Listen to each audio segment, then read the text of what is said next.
Welcome to home of Lights Out Extreme Fighting. It's time to see what you got in this cage.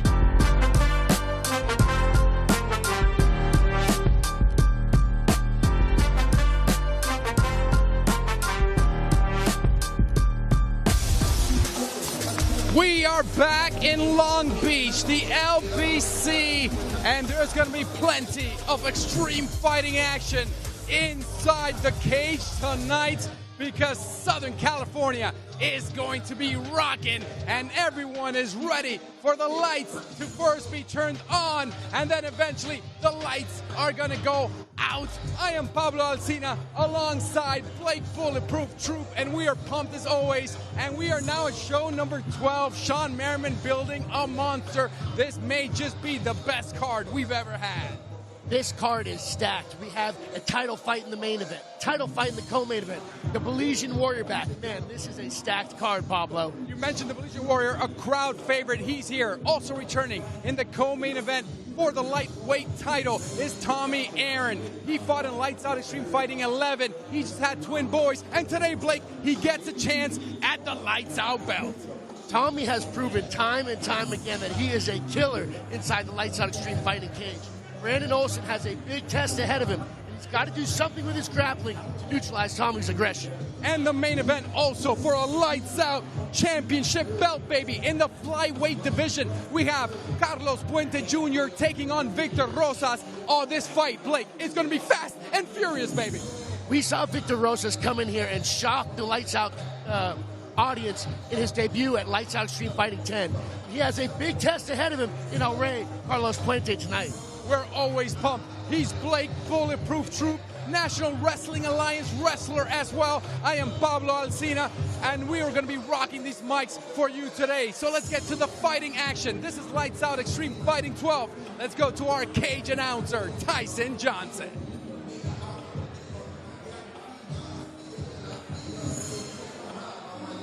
Ladies and gentlemen, we are live.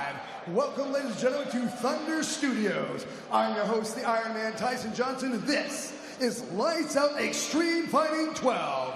Your promoter for tonight, Shawne Lights Out Merriman. Your matchmaker is Antonio Jimenez. This event is sanctioned by Camo and the California State Athletics Commission.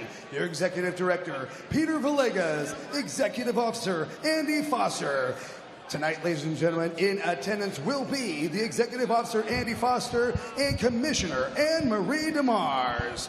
Ladies and gentlemen, tonight's timekeeper will be Jill Trigg. Your physicians at ringside, Tari Khan and Dr. Robert Ruelas. Judging tonight's event will be Felicia O, Frank Trigg, and Glenn Paulson. Your referees for this night will be Rafael Davis and John Romero. Ladies and gentlemen, we have some exciting fights coming your way, including 4 world title championships. Ladies and gentlemen, are you ready to put some lights out?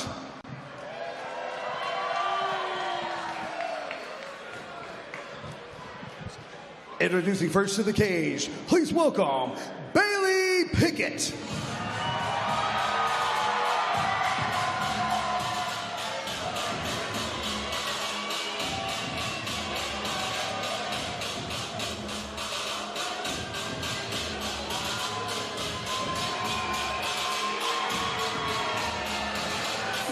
Bailey Pickett entering first out of the blue corner. I am Pablo Alsina alongside Blake Bulletproof Troop.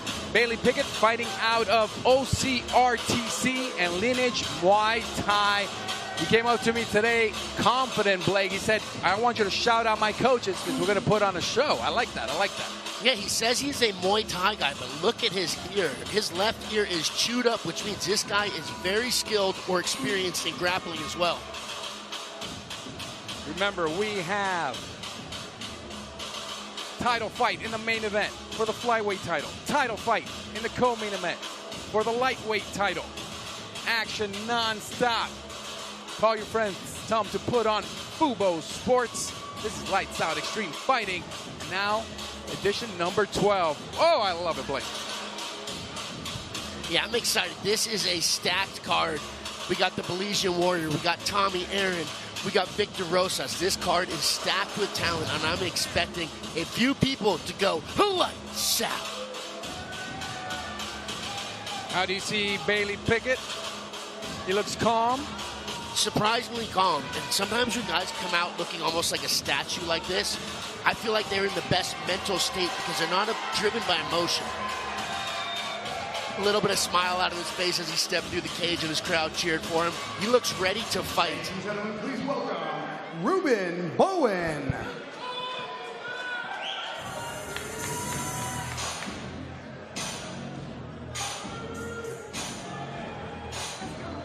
Reuben Bowen entering second.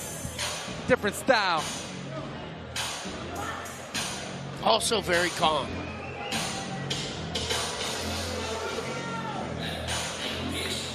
Looks like he worked up a bit of a sweat in the back, though. Which there's a variety of opinions on warming up before fights. How much effort do you want to put in there to get entirely warm, or do you overexpend too much energy? I have no idea what he did backstage. But you can definitely tell this kid is warmed up. To the side, Bailey went at first, waiting his turn. Any favoritism when you fought? Blake, you've had more than 20 pro fights. Entering first, second? I would always prefer to enter second, ideally, because then you're not standing there while there's the 3, 4, 5 minutes the guys walk in, his crowd cheers. Because when you walk through the curtain, you have a big adrenaline dump. This is a big moment you're walking into. You're walking literally into the bright lights. So if you do that second, you've been standing in the ring now for 5 minutes, so a lot of that adrenaline wears off. Let's go to the tail of the tape. Featherweight, Bailey Pickett, 22 years of age, taking on Reuben Bowen, 27. Slight height advantage for Reuben. Pretty good record for both. Neither wants to pick up their second loss. Bailey going for win number 4. Let's go to Tyson Johnson.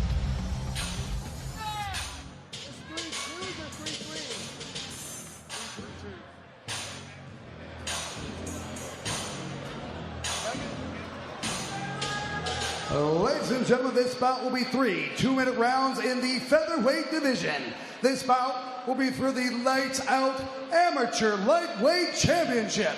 Introducing first, fighting out of the blue corner. This fighter stands 5 feet 9 inches tall. He weighed in at 145 pounds. He represents Classic Fight Team with a mixed martial arts record of 3 wins and 1 defeat. He hails from Huntington Beach, California. Please welcome Bailey Pickett.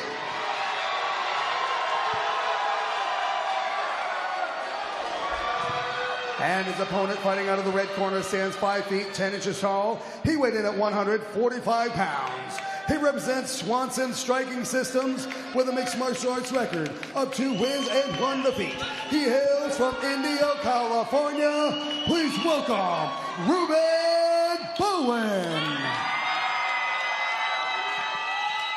Your referee for this championship bout will be Rafael Davis.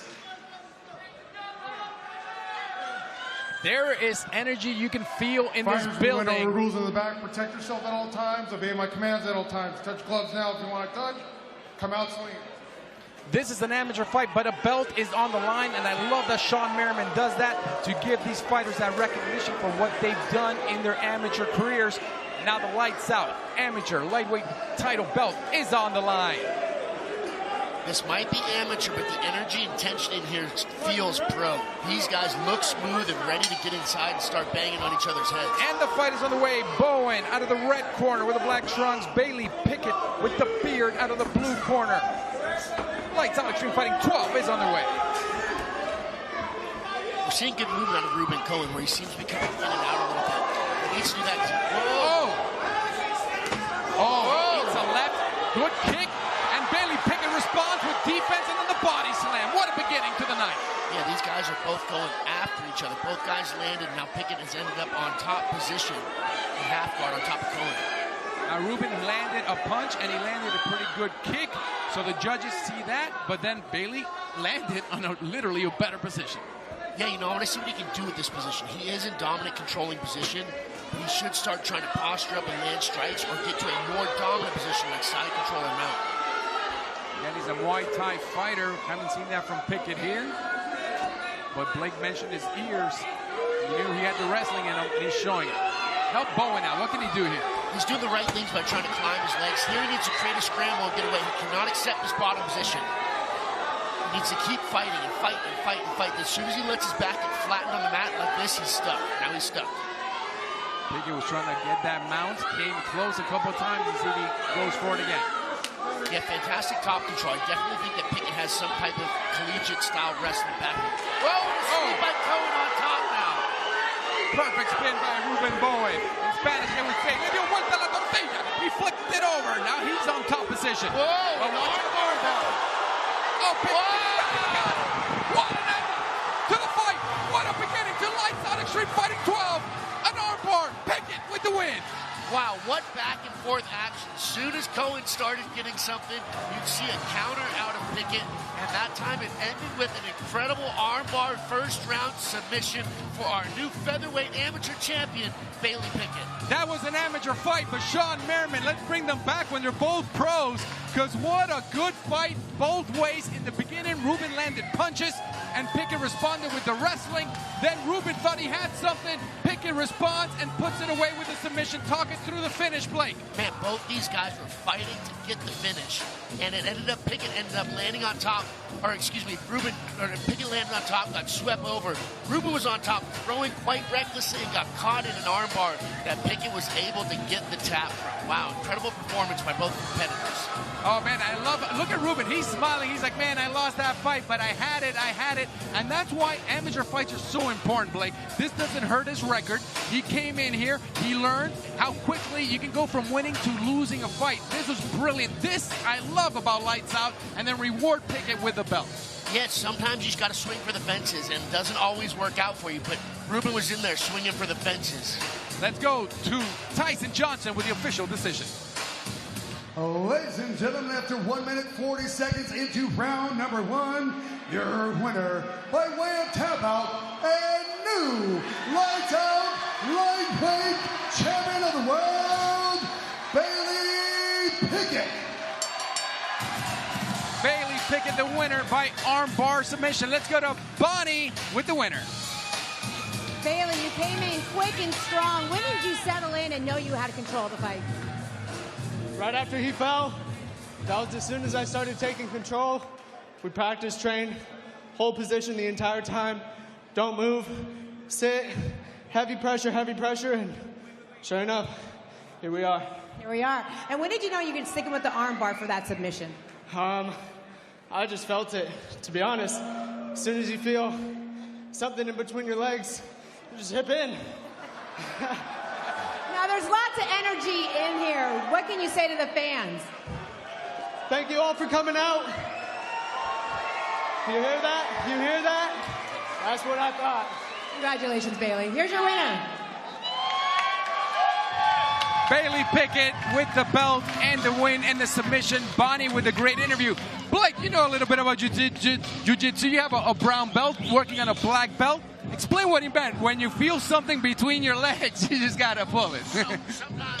Sometimes you might find a large object in jiu-jitsu between your legs. You're going to grab that, control it, hip in so you can break at the fulcrum. What were you thinking about? Oh, that's exactly what I meant. Let's roll the highlights and watch the submission and the armbar, but I had to. I love how Bailey Pickett smiled and he told the lesson. I liked it. So talk us through it, Blake. So here we saw Bailey Pickett end up getting a takedown off of Reuben, I would say throwing a little bit recklessly, which also happened to be why we saw the ending. You see Bailey Pickett, like he said, on top, heavy pressure, and it'll start to open. Trying to control position here, and we see a nice sweep out of Reuben. Reuben Cohen then postures up and starts throwing, in my opinion, a little bit recklessly, which I'm not necessarily mad at. I like to see guys fight for the finish. We see him get a little reckless with his arms here, and one of them got caught by Pickett, hipped in, and got the tap. Yeah, I mean, I'm not going to hate on the violence because he had a couple clean shots that it would have connected, would have finished it. But that's what's so awesome about this sport, Blake. Mixed martial arts.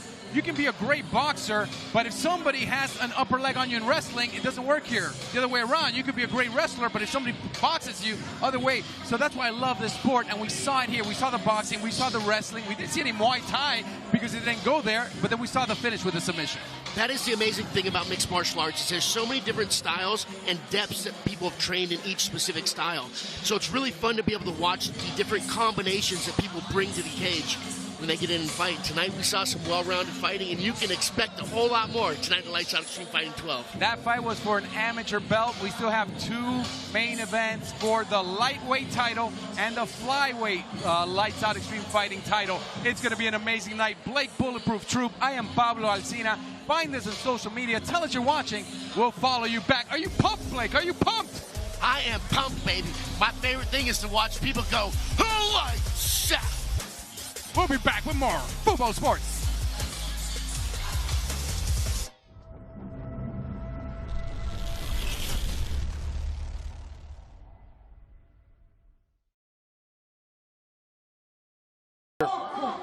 Kenley St. Louis sitting up, raining down. Both hooks in. Gave up his back. He's got that rear naked choke. It looks like it's still on the chin. Oh, it's there's a tap. Kenley St. Louis submits Nick Alley on less than...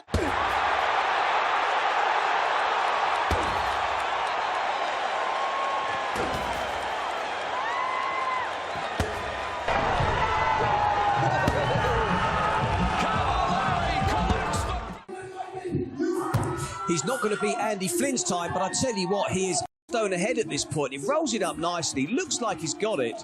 He just couldn't get that purchase and that roll to get over the lip of the whiskey barrel. Whereas Chris Beetham... Guys, I would like to see them got time to be smart. Make sure that he's composed. He just got caught by a big shot. Anthony Hayes take more damage. The O might go for Nakatani if Hansen can continue to apply this kind of...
We are back, Lights Out Extreme Fighting 12. We are live on Fubo Sports. Let's go to our cage announcer, Tyson Johnson.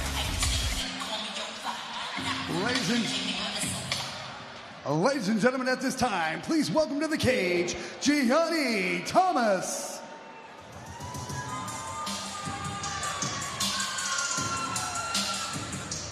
Giani Thomas entering first. Oh, I like this. With energy. Hopping.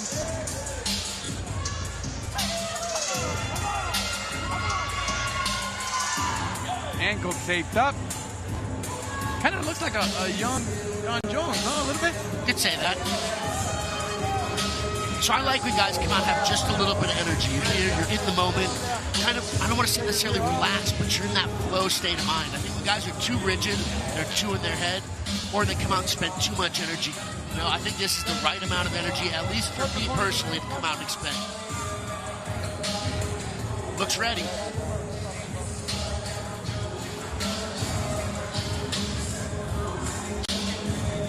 Get some final words from the coaches before he gets in it. Challenges for this vacant strap.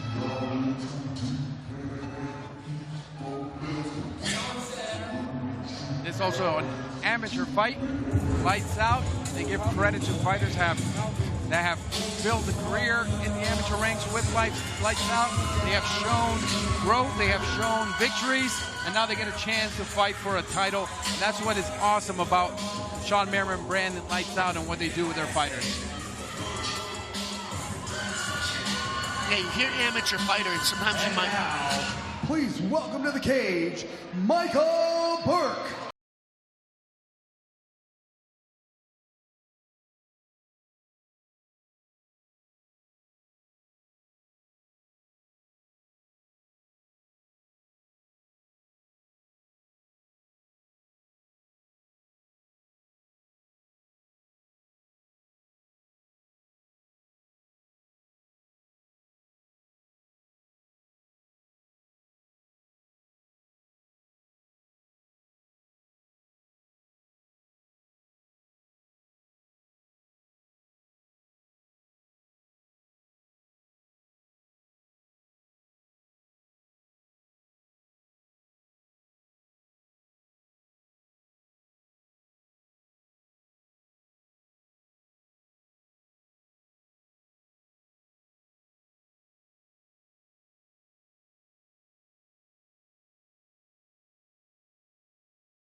longer limbs on Burke's part, though, which I'd prefer to be longer than bigger than my own.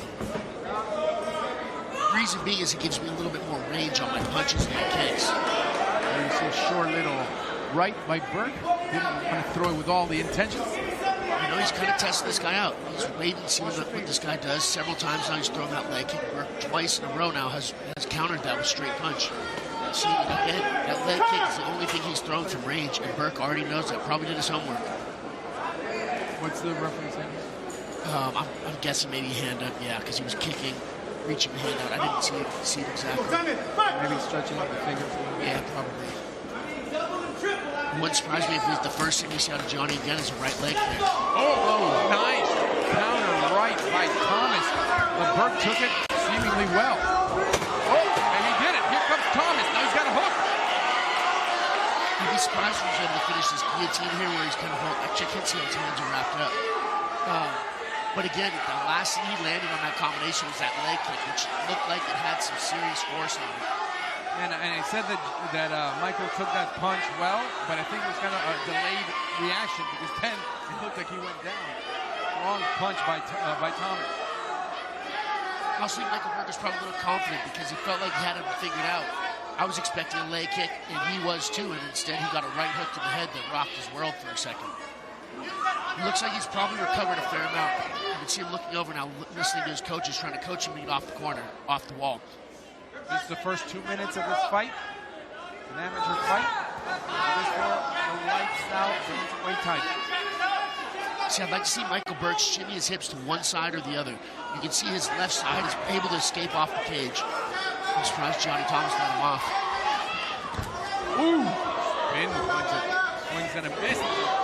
Massive uppercut with the right that connects. Yeah, Giani's throwing heavy too.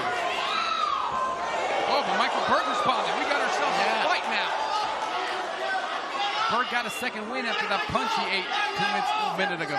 You know that happens to us sometimes as fighters. We get punched in the head and we start working a little harder. It's good incentive.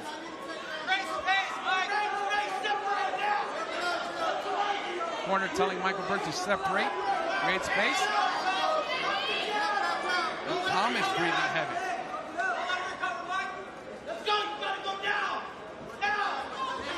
You see confidence in Burke. He's dropping his arms a little too much for my liking, though. And Thomas is swinging that left round too. He needs to be careful stepping in the way that he stepped in. That short right connect by Burke. What a tough round to judge.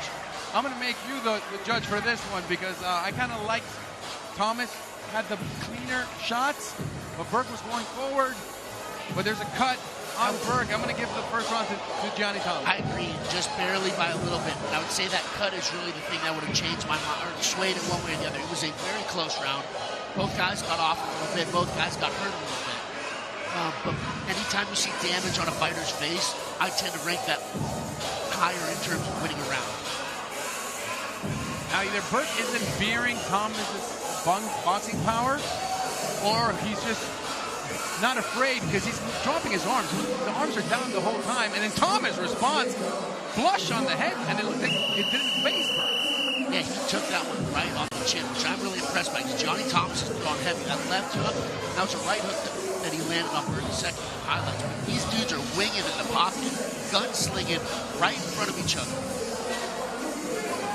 We saw the composure of Burke when he was walking in, not blowing any energy. Almost the same now in the corner. He seems extremely calm for an amateur fighter. Here we go, blood on the head of Burke in the red corner. Thomas in the blue, the challenger for the belt. What a good fight we had. Yeah, I'd like to see Burke utilizing a little bit more of his straight attacks. He seems like he has slightly longer limbs and stands a little bit taller. When he rushes in, it's extremely vulnerable to really powerful hooks of Giani Thomas. Yeah, but he rushes in with his arms lower than his waist. Which is another reason why I don't think it's a great idea against Giani Thomas, because he is swinging those hooks. Boom, nice straight jab, though, by Burke. I'm surprised we haven't seen Giani Thomas go back to that leg kick. He utilized it a lot in the first round. We haven't seen him throw anything in here in the second.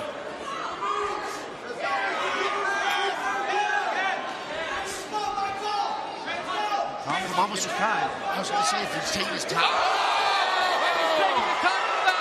Well, Ramos choke the early.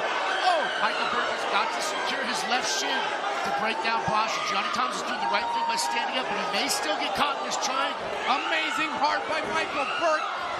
He's still up. He's still swinging, and we're still fighting Burke with a knee to the body. Man, you cannot teach fight like this. You either have it or don't. Michael Burke has that dog in him, Pablo. And this is an amateur.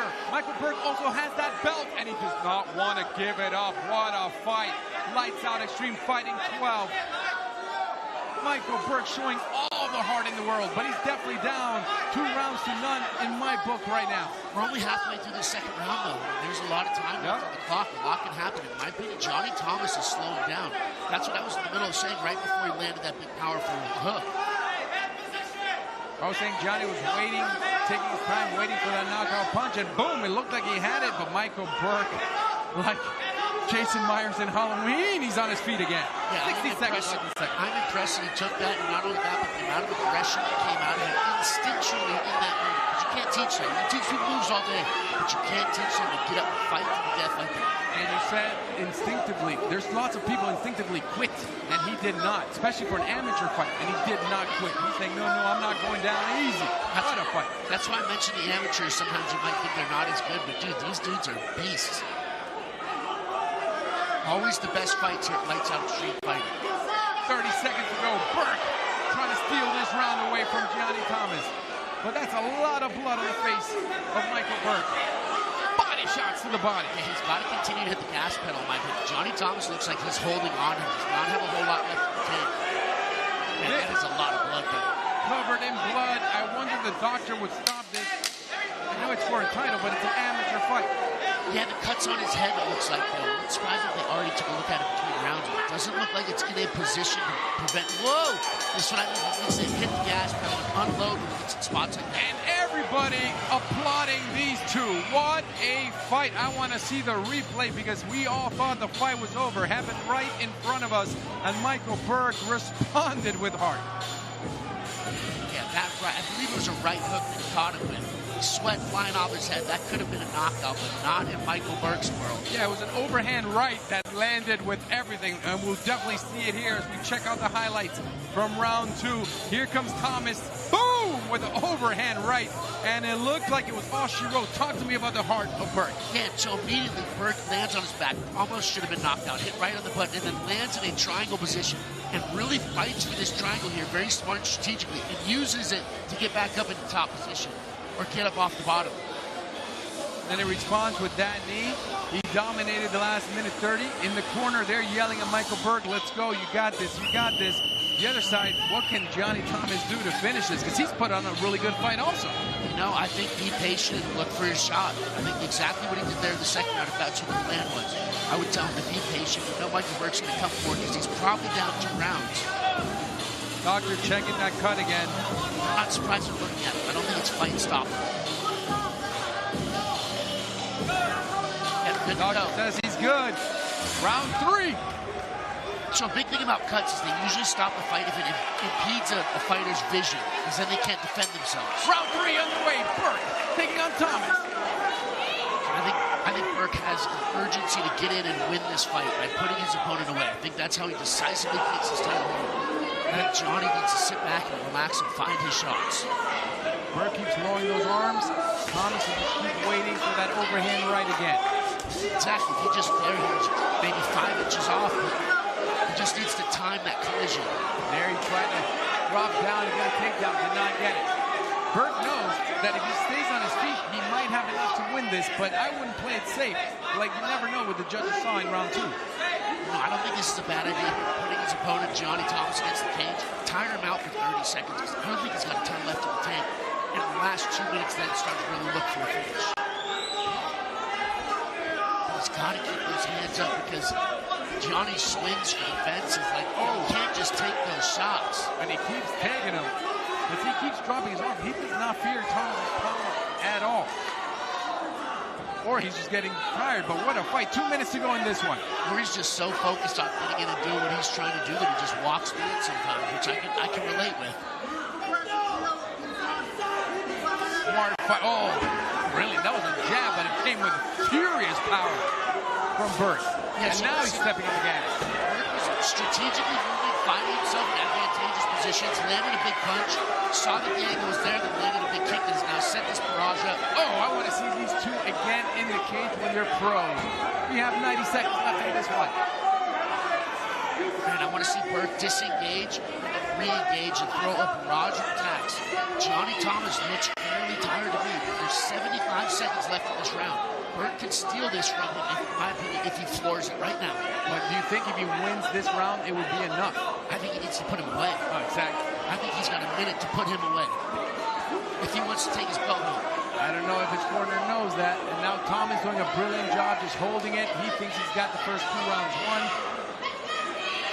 I would agree with him, but what hard by Burke. And Burke has got to do something a little more drastic to try to pass. He can't just stay in this position. He has 40 seconds left now on the clock. And all the blood is coming out now. Bad position. Perfect defense by Giani Thomas here. He's done a good job. He's just killing the clock now. He doesn't need to do anything in my opinion at this point. He just needs to kill the last 30 seconds of this match. Yeah, and Giani hasn't received that many blows. His face looks new. So this is a perfect fight for Thomas. He can hold on another 15 seconds. And Burke needs to posture up, come up to his feet, and start throwing some heavy bombs if he wants to finish this fight. Final 10. Now he did dominate this round. Pounded by Burke. Final 5 seconds. Up kick. Whoa. And Ian Thomas responds. What a finish. Applause all the way around. And all the way until the buzzer. I love it. An interesting thing, this last round could potentially, maybe, on a few judges' scorecards, be a 10-8. And if that's the case, that would make this 27-27 a draw. Let's see if that happens. I don't know if there was quite enough done by Burke to get a 10-8 in that last round. No, I would say that Thomas's hard blows in the second round caused more damage than what Burke did here. I see it 2-1 to Thomas. I agree. I have a 2-1, but if that last round was a 10-8, yeah, I don't know if more than one judge would have that. Now, Burke is the champion. See, lots of times, you know, in boxing, you see that you got to take away from the champion, but with 3 rounds, 2 rounds to 1 makes it a little bit tougher. So we're going to take a quick break, and we'll be back with the official decision. Lights Out Extreme Fighting 12 live on Fubo Sports. Break, and we'll be back with more.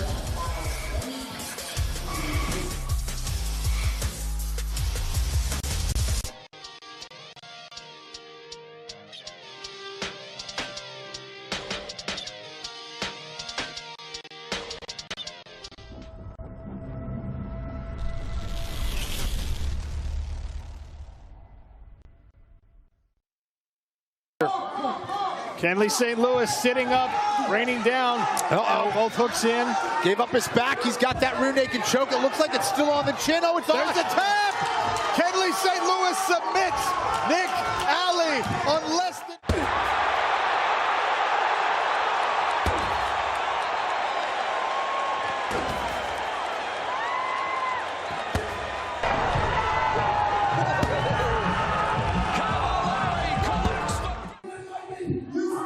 He's not going to beat Andy Flynn's time, but I tell you what, he is stone ahead at this point. He rolls it up nicely, looks like he's got it. He just couldn't get that purchase and that roll to get over the lip of the whiskey barrel. Whereas Chris Beetham... Guys, you know, I would like to see them got time to be smart, make sure that he's composed. He just got caught by a big shot. Anthony needs to take more damage. The O might go for Nakatani if Hansen can continue to apply this kind of...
we are back. Let's go to Tyson Johnson with the official decision after that thrilling fight.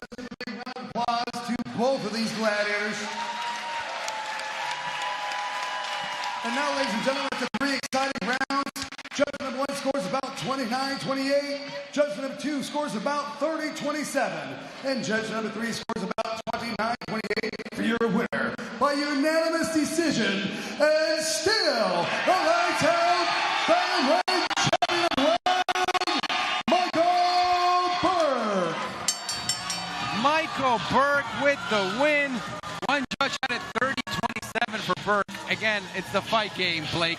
I would have been okay with a draw, but unanimous decision victory, kind of strange. Let's go to Bonnie Jill Laughlin with the winner. What a fight, Michael, and you're back here with the belt. First of all, let's talk about your heart and resiliency. We just saw how you just would not give up. What was that, one more time? You wouldn't give up. You showed so much heart. Of course, that's what I work on all week in training camp, the whole training camp. That's what Swanson striking is. So, a lot of motherfuckers with good mindsets. It's the whole team. How did you stay focused after getting cut? I don't even give a fuck. You know, I still got to fight. It's not like it's not going to stop me. But why would I be here if that would stop me? So. You're walking away with the hardware again. You become the lights out champion. How important is it for you to keep walking out with that? It means a lot, but I have a lot bigger things I want to accomplish. This is just the beginning, just the start. Congratulations, 2 warriors. Burke flexing on him, and he keeps the belt. That was a great fight all the way around. We saw a little bit of everything, Blake. What are your thoughts on how the judges saw this fight being a former fighter? I had it 29-28 going to Giani Thomas. I could have seen a judge having 28-28 being a draw. I'm surprised that he won a unanimous decision. But at the same time, judging is subjective. It's dependent on each different person's opinion. It's not like a regular sports game where you score a touchdown, that's 7 points. So, kind of hard to be mad at him. My coach always say, don't leave it in the judge's hands. You won't be mad at him. And the good thing for Giani Thomas, it was an amateur fight, so at least it doesn't sting so much. But let's go to the highlights, and I want you guys at home to be the judge. What do you think about this fight? Here we see Burke was more offensive. He kept going forward, but then he just got crushed by that overhand right. You know, but these big punches were Gianni's only big moments, was him landing a big strike. Besides that, I would say it was a lot more offense and aggression being implemented by the champion, Michael Burke. And man, when Michael Burke come back to life after he takes some strikes, like he just got dropped here 10 seconds prior, and now he's the aggressor. Yeah, and then he showed that heart, and when he actually fell in, he almost got a submission attempt out of it also. So again, judging is subjective. It's subjective, but for Thomas, maybe he learns, okay, I could have done more. I could have done more. I had all my punches were connecting. I didn't throw enough. Yeah, that's all they say. You're either a winner or a learner. And I bet Giani Thomas is less likely to go to decision in the future after losing a controversial loss here.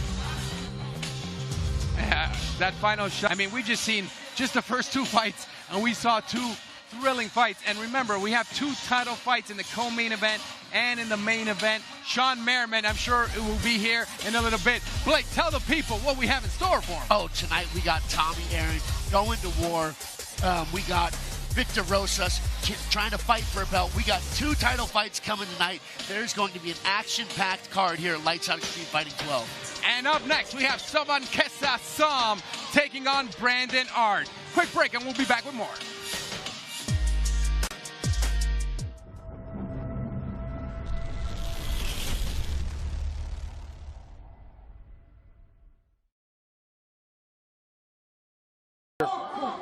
Kenley St. Louis sitting up, raining down. Both hooks in. Gave up his back. He's got that rear naked choke. It looks like it's still on the chin. Oh, it's on. There's a tap. Kenley St. Louis submits Nick Alley on less than...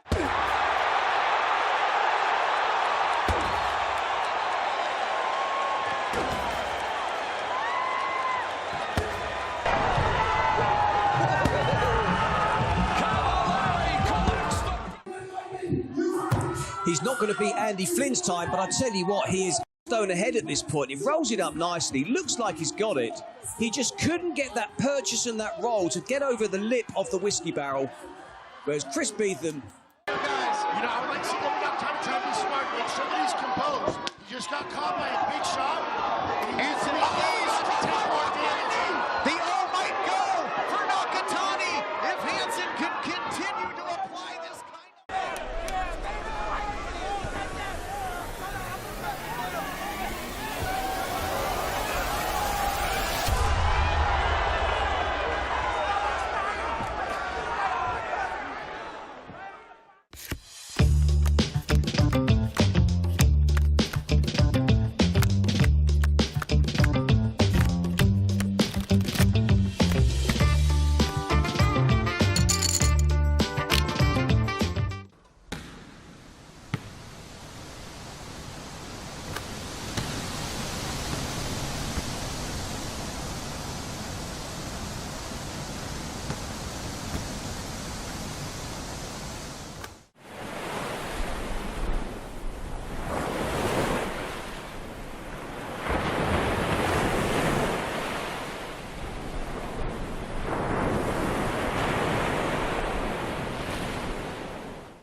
Fubo has over 200 channels of live TV, sports, and news for half the cost of cable.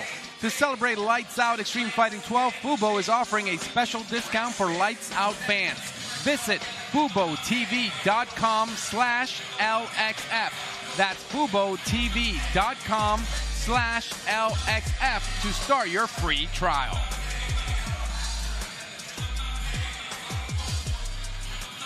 Ladies and gentlemen, please welcome to the cage, Sovankesa Song. They call him the Prince of Cambodia. Sovankesa Song making his pro debut in MMA. I believe he's been fighting amateur kickboxing for a long time. I believe I've seen this. And pro kick. He has 2 pro kickboxing matches too. So this may be his professional debut in mixed martial arts, but this kid is already a very talented striker who has been putting in years and years of work. And I expect to see him show it inside the Lights Out Extreme Fighting cage tonight. And he's so confident about this fight, he has a Muay Thai fight scheduled for December as well. That is a pretty ballsy move. We saw Tyson Fury do the same thing recently against Francis Ngannou, and in my opinion, he overlooked Francis Ngannou as a challenge. And hopefully Sovankesa Song does not do the same thing tonight with Brandon Arnhart.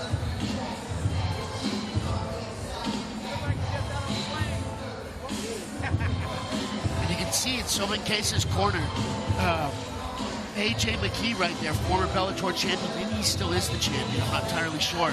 And his dad, Antonio McKee. So he comes from a talented team. I believe they're out of the Body Shop, which is in Long Beach.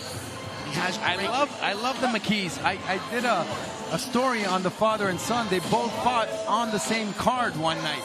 The father, he was over 40, fought and won. Then his son fought and won. Let's go to Tyson Johnson. And now, please welcome to the cage, Brandon Arnhart. Now, we've seen Brandon Arnhart in the Lights Out Extreme Fighting cage. Actually, just 6 weeks ago in Lights Out Extreme Fighting 11, he won in a first-round knockout. And right after, he said, I want to come back for Lights Out Extreme Fighting 12. Well, there you go, Brandon. You won, you wanted to come back, and here you are. Yeah, so I remember the Lights Out Extreme Fighting 11, the Badger crew, which is he's part of, Jacob Rosales' little crew of guys, came out at Lights Out Extreme Fighting 11 and had a whole bunch of banger finishes, including one guy leaving on a stretcher and going to the hospital. So I expect Brandon Arnhart to get out here and throw some bombs Sovankesa's way. And, you know, he's not going to be nervous entering this cage. It's the same location we were at 6 weeks ago. He's walking in the same entrance. He was in the same locker room. I mean, for a fighter, that's got to feel nice. It definitely adds for a level of comfort when you've been here before. These are some big, bright lights here, Lights Out Extreme Fighting, and Sovankesa has not fought under them yet. So when his level of comfort's unknown, it's his professional debut. This might be one of the biggest fights of his career to date. Same for Brandon Arnhart, but Brandon Arnhart has been here before in this room, feeling this energy under these lights. Debut for Sovankesa Sam. This is the third pro fight for Brandon Arndt. Looking for 2 wins in a row. Oh, his corner's telling him, getting him pumped.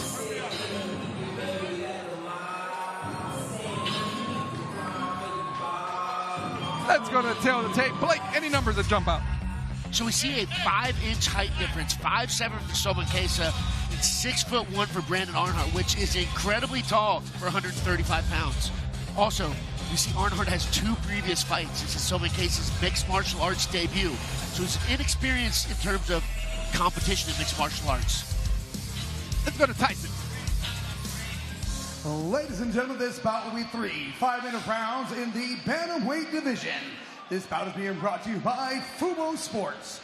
Now introducing first, fighting out of the blue corner. This fighter stands 5 feet 7 inches tall. He weighed in at 134 pounds. He represents the Body Shop, making his fight debut out of Long Beach, California. Ladies and gentlemen, please welcome Sovankesa Sam.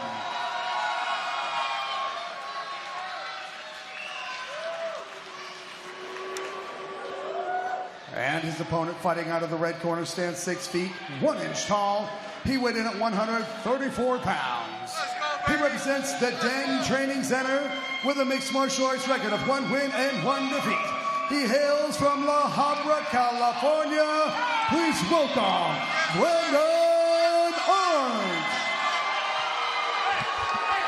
Ladies and gentlemen, your referee for this bout will be Rafael Davis.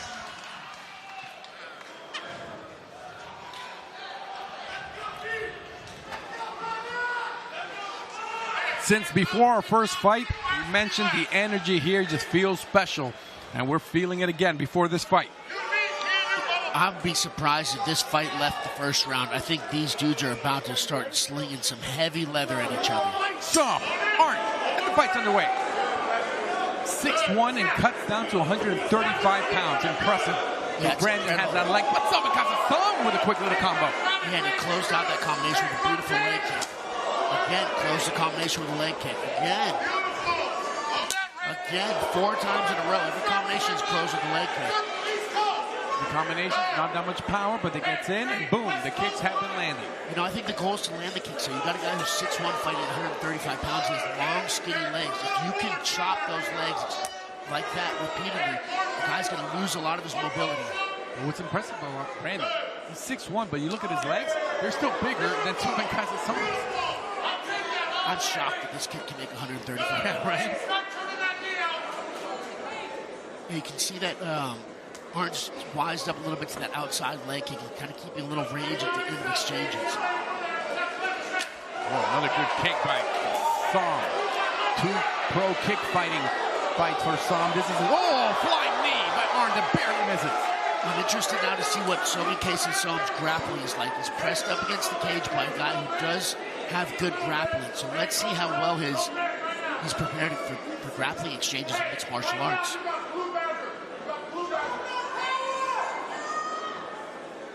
Corner of Arndt liking his work so far. First 2 minutes of this fight. And here's coaches yelling. Ooh, that was a beautiful elbow on the exit there. Short little elbow, that Muay Thai elbow, just vicious. Good kick, and that one landed flush on the knee. And Sam is hurt, and Brand wants to put it away. And Brand's going to finish this fight with some hammer blows.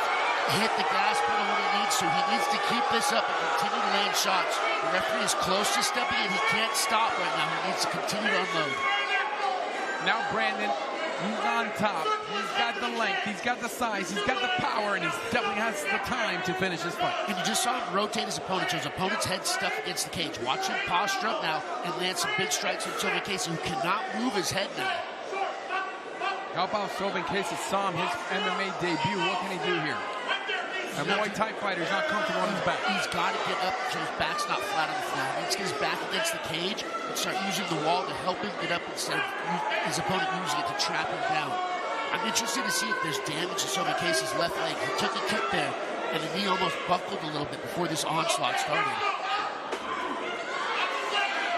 Arnhart's doing the right thing here by being patient. He secured a good top position, picking his shots from on top.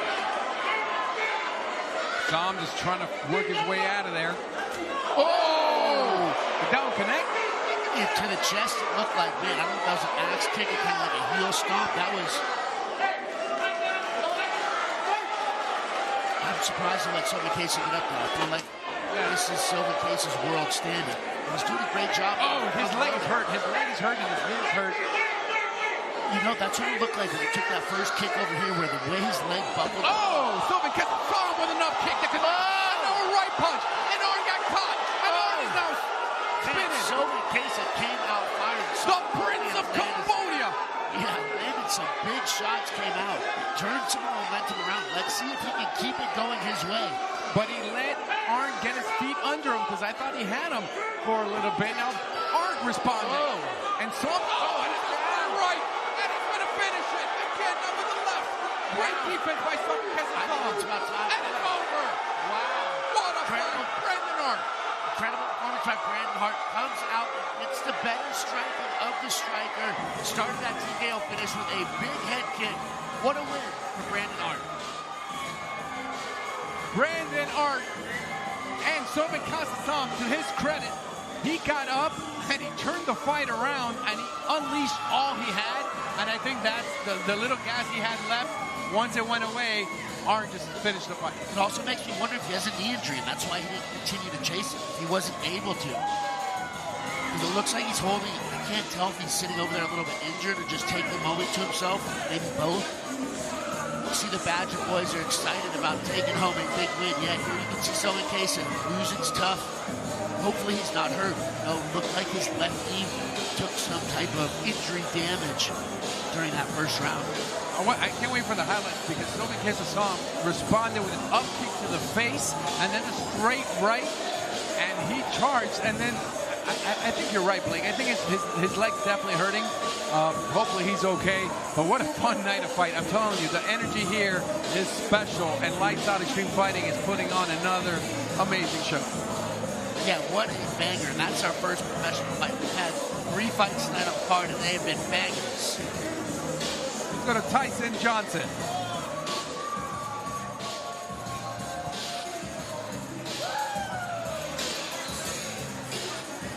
Ladies and gentlemen, after 3 minutes, 45 seconds into round number 1, your winner by way of TKO, Brandon Arn.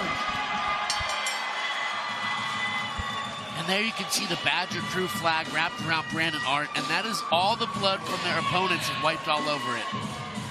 Brandon, we see you again. First of all, what can you say about your resilient opponent? Oh man, dude, that kid was he was tough. I was expecting him to go out with that first calf kick I gave him. I thought I had him there, but he came back pretty well. Started with a stand-up fight. How important was it for you to get down on the ground? Honestly, I was just trying to prove that I can do everything in this game. I'm not just a striker. I can do the ground. I can go anywhere I need to be to finish this fight. And you're really starting to build momentum here at Lights Out. What can you say about this extreme fighting here? Oh my God, these guys are insane, man. They know how to run a show. These guys are doing a great job here, and I can't wait to come back. Congratulations. Thank you so much. Your winner, Brandon.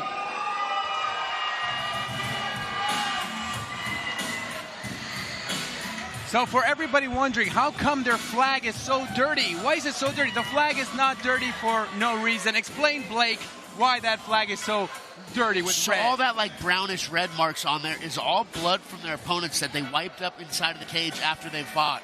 So that's almost like, as a warrior, I respect that. Exactly. I like that. You pointed it out, so I wanted to mention that also. Let's go to the highlights of this fight. What a good fight. Sovankesa looked outmanned early, but he had those great low kicks that were adding. Every combination he closed the kick, which in my opinion started to do some serious damage. And that was where I saw where he got kicked, and I felt like something might have happened to his knee. He buckled here, went down, and survived an incredible onslaught by Brandon Arn. Yeah, they call him the Prince of Cambodia. That's Som's name. Tried to put it away and he couldn't. Now here's where Shawne with his up kick, and then comes his right, boom, he times it perfectly, and then Arn's like, what's going on? And that's where Sam just ran out of gas. Yeah, so ran out of gas. If his knee was maybe hurt, it's hard to say. Even there, it looked like his knee kind of buckled weird, but hard to say, but an incredible job by Brandon Arndt. Getting in there, smelling blood, and going for the kill, taking some damage, but staying focused on the objective of putting his opponent away. And what I also like after the fight with Bonnie, he pointed out, man, these guys are awesome in Lights Out. He wants to fight here again. And that's what we keep seeing, Blake. We keep seeing these fighters gaining so much respect for the Lights Out brand, the Lights Out cage, and especially the broadcast as well. I mean, we're putting on some great shows because of fighters like these guys. And hey, it's top tier all the way around, from the owner down to the broadcast team to the fighters. Everybody here at Lights Out Extreme Fighting, top notch. And the energy is buzzing, and we still have 2 title fights coming up. Blake Bulletproof Troop. I am Pablo Alcina. Quick break, and we'll be back with a lot more. You are watching Lights Out Extreme Fighting 12. Cario taking on De La Cruz. That's next on Lights Out.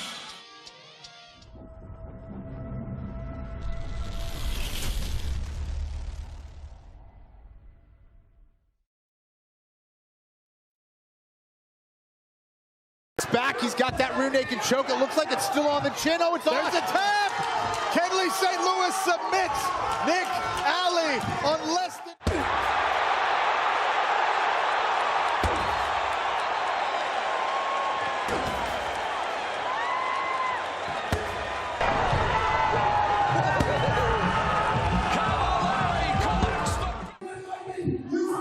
He's not going to beat Andy Flynn's time, but I tell you what, he is stone ahead at this point. He rolls it up nicely, looks like he's got it.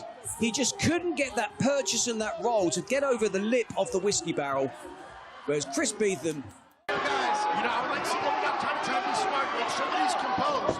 He just got caught by a big shot. Anthony Hayes to take more damage. The O might go for Nakatani if Hansen can continue to apply this kind of...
We are back down in Long Beach. You know, Snoop once said there's so much drama in the LBC. Well, there's so much awesome fighting in the LBC. Lights Out Extreme Fighting 12, Blake Bulletproof Troop. I am Pablo Alcina, and Blake, I gotta say, every card, it keeps getting better and better and better. Well, that's what happens when you got guys like Shawne Merriman running the show. People that want to hold everybody to the highest caliber, bringing in some of the best athletes from around the world. So it's what you can expect to see when you tune out to Lights Out Extreme Fighting. And we'll always give you that passion and break it down with the analysis of Blake Bulletproof Troop. I am Pablo Alcina. Let's go to Tyson Johnson, our cage announcer. Ladies and gentlemen, please welcome to the cage, Brandon Cario.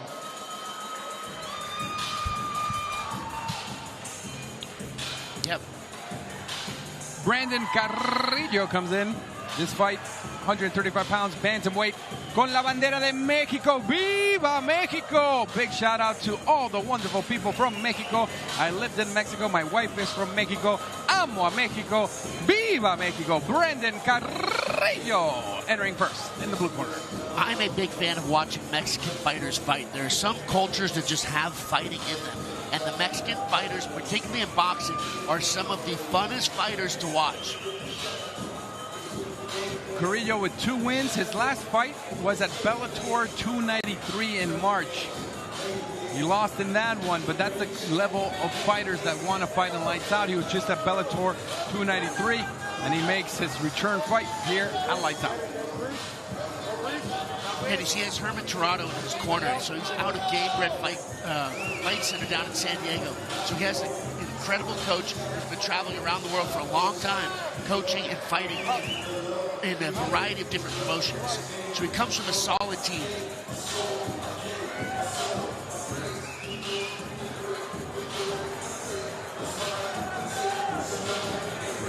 That's a quality entrance right there. And now, welcome to the cage, Gareth De La Cruz.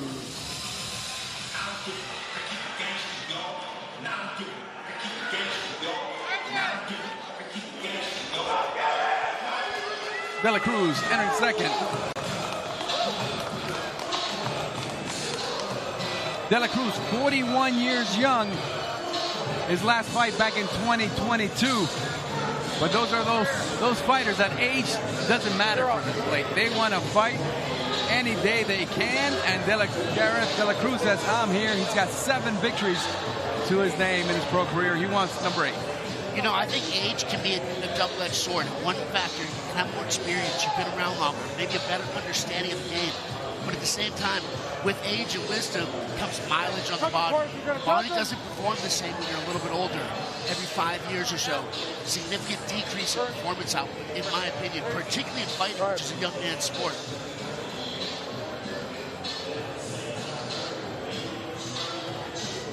Fighting out of New Mexico, Gareth De La Cruz.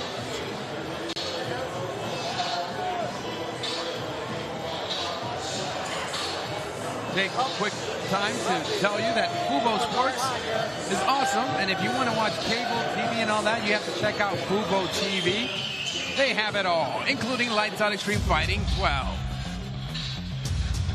The age difference, the biggest difference between the two, but Cario also has a 2-inch height advantage. I think another major difference, Brandon Carrillo's 2-1, Gareth De La Cruz is 7-4. That means 3 fight experience compared to 11 fight experience. Significantly more experience in the corner of De La Cruz. Let's go to Tyson Johnson. Ladies and gentlemen, this next bout will be 3 5-minute rounds in the bantamweight division. Introducing first, fighting out of the blue corner. This fighter stands 5 feet 7 inches tall. He weighed in at 137 pounds. He represents the Game-Bred Fighting System. Ladies and gentlemen, with a mixed martial arts record of 2 wins and 1 defeat. He hails from San Diego, California, by way of Tijuana. Ladies and gentlemen, please welcome Brandon Cario. Cario with that intense stare. And his opponent, fighting out of the red corner, stands 5 feet 5 inches tall. He weighed in at 136 pounds. He represents Swanston's striking system with a mixed martial arts record of 7 wins and 4 defeats. He hails from Indio, California. Please welcome Gareth De La Cruz. Your referee for this bout will be Jonathan Romero.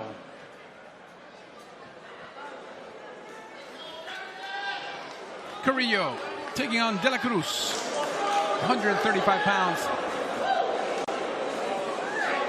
Bantamweight. Cario looks like he's ready to just be uncaged. Let me off my leash so I can go eat my opponent. Cario has not stopped looking at his opponent since he walked in. Gareth De La Cruz is not scared of him.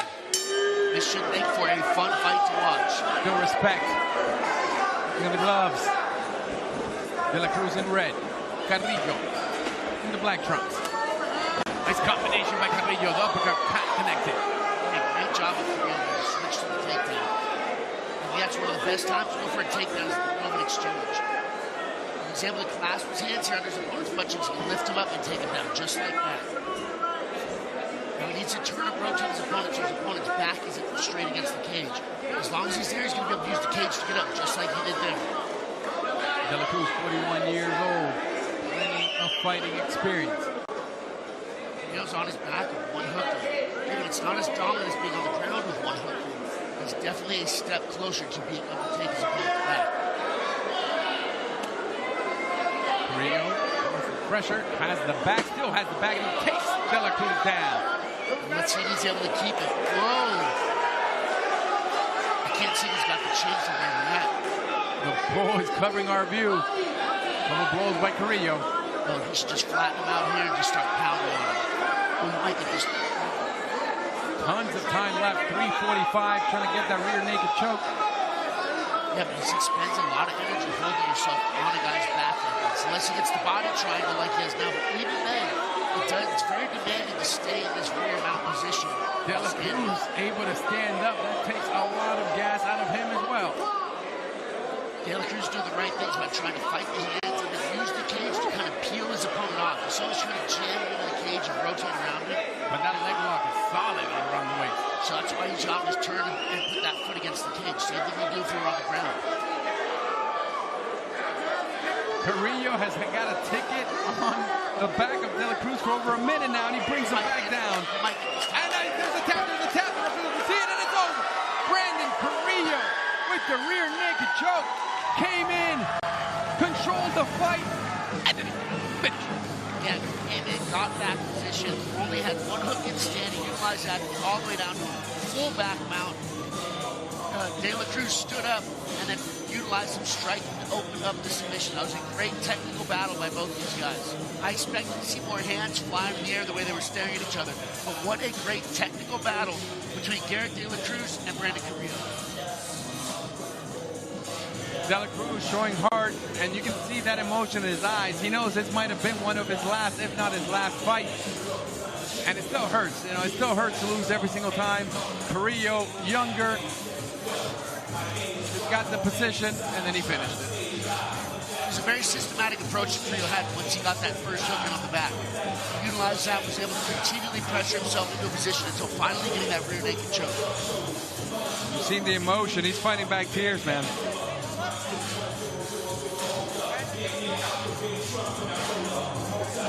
Yeah, it's never fun to lose, but I will say it's always best when you lose and you don't take a ton of damage during that loss. Ladies and gentlemen, after 1 minute, 59 seconds into round number one, your winner, by way of tap out, Brandon Cario.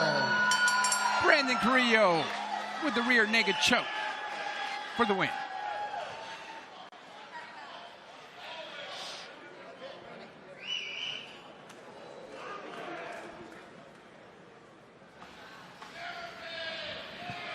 Brandon, walk us through that first round. Sorry? Walk us through that first round.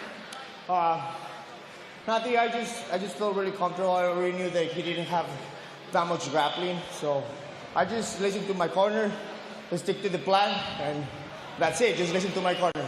Yeah, right away I saw you in for the takedown, and you're tiring him out. When did you know that you'd finally gotten control of him? I didn't really knew that I had it under control, but just being patient, you know, try to control the position and get the submission, you know? Perfect. Congratulations. Brandon Cario, your winner. Brandon Cario with the win. He has a tattoo 664 on his back. That's for Tijuana. That's the area code for TJ. So he's representing, TJ's representing Mexico. What a good win for Cario. Did not receive any blows, and he got the win. I'd like to see him back in the lights out cage. Yeah, he showed incredible potential tonight. We didn't get to see a ton of him, but that's because he got in and dominated the fight with positional control, leading that submission finish. Yeah, he definitely wants to come back another lights out event, because let's show you what he did in this one. Did not receive any damage. He was focused since the beginning, and then talk us through the whole fight. So there was a nice exchange between the two of them there. De La Cruz went back in to try and re-engage the exchange, and Cario dropped for a shot. Eventually got behind De La Cruz and got one hook in while still standing. Eventually boxing threw him out and was able to apply a rear naked choke that secures the submission win. Yeah, his last fight, he actually lost by rear naked choke when he fought at Bellator 293. So a little sweet revenge coming here and getting that rear naked choke win. Yeah, you could tell that he wasn't all the way under the chin, which is when it's more on top of the chin, it's a little bit more what we call a face crank or a neck crank, but whatever it takes to get the submission. So we've seen submissions, We've seen back and forth fights. We've seen amateur titles. We still have 2 title fights coming up. Blake Bulletproof Proof. I'm Pablo Alcina. Tell your friends, put on Fubo Sports now because we still have a lot more lights out extreme fighting action. Coming up next, Anthony Parham takes on Ethan Ewing. That is next. I am pumped. Are you pumped, Blake? I'm excited for this one. This kid, Ethan Ewing, is a killer. We'll be back.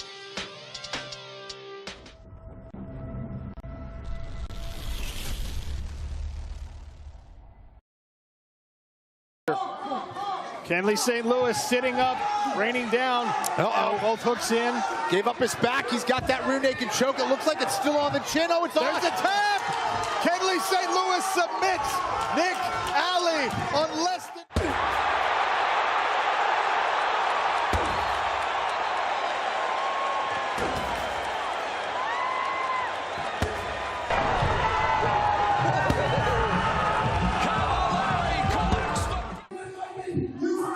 He's not going to beat Andy Flynn's time, but I tell you what, he is stone ahead at this point. He rolls it up nicely, looks like he's got it. He just couldn't get that purchase and that roll to get over the lip of the whiskey barrel. Whereas Chris Beetham... Guys, you know, I would like to see them got time to be smart, make sure that he's composed. He just got caught by a big shot. Anthony needs to take more damage. The O might go for Nakatani if Hansen can continue to apply this kind of...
And now, walking to the cage, please welcome Anthony Parham Jr.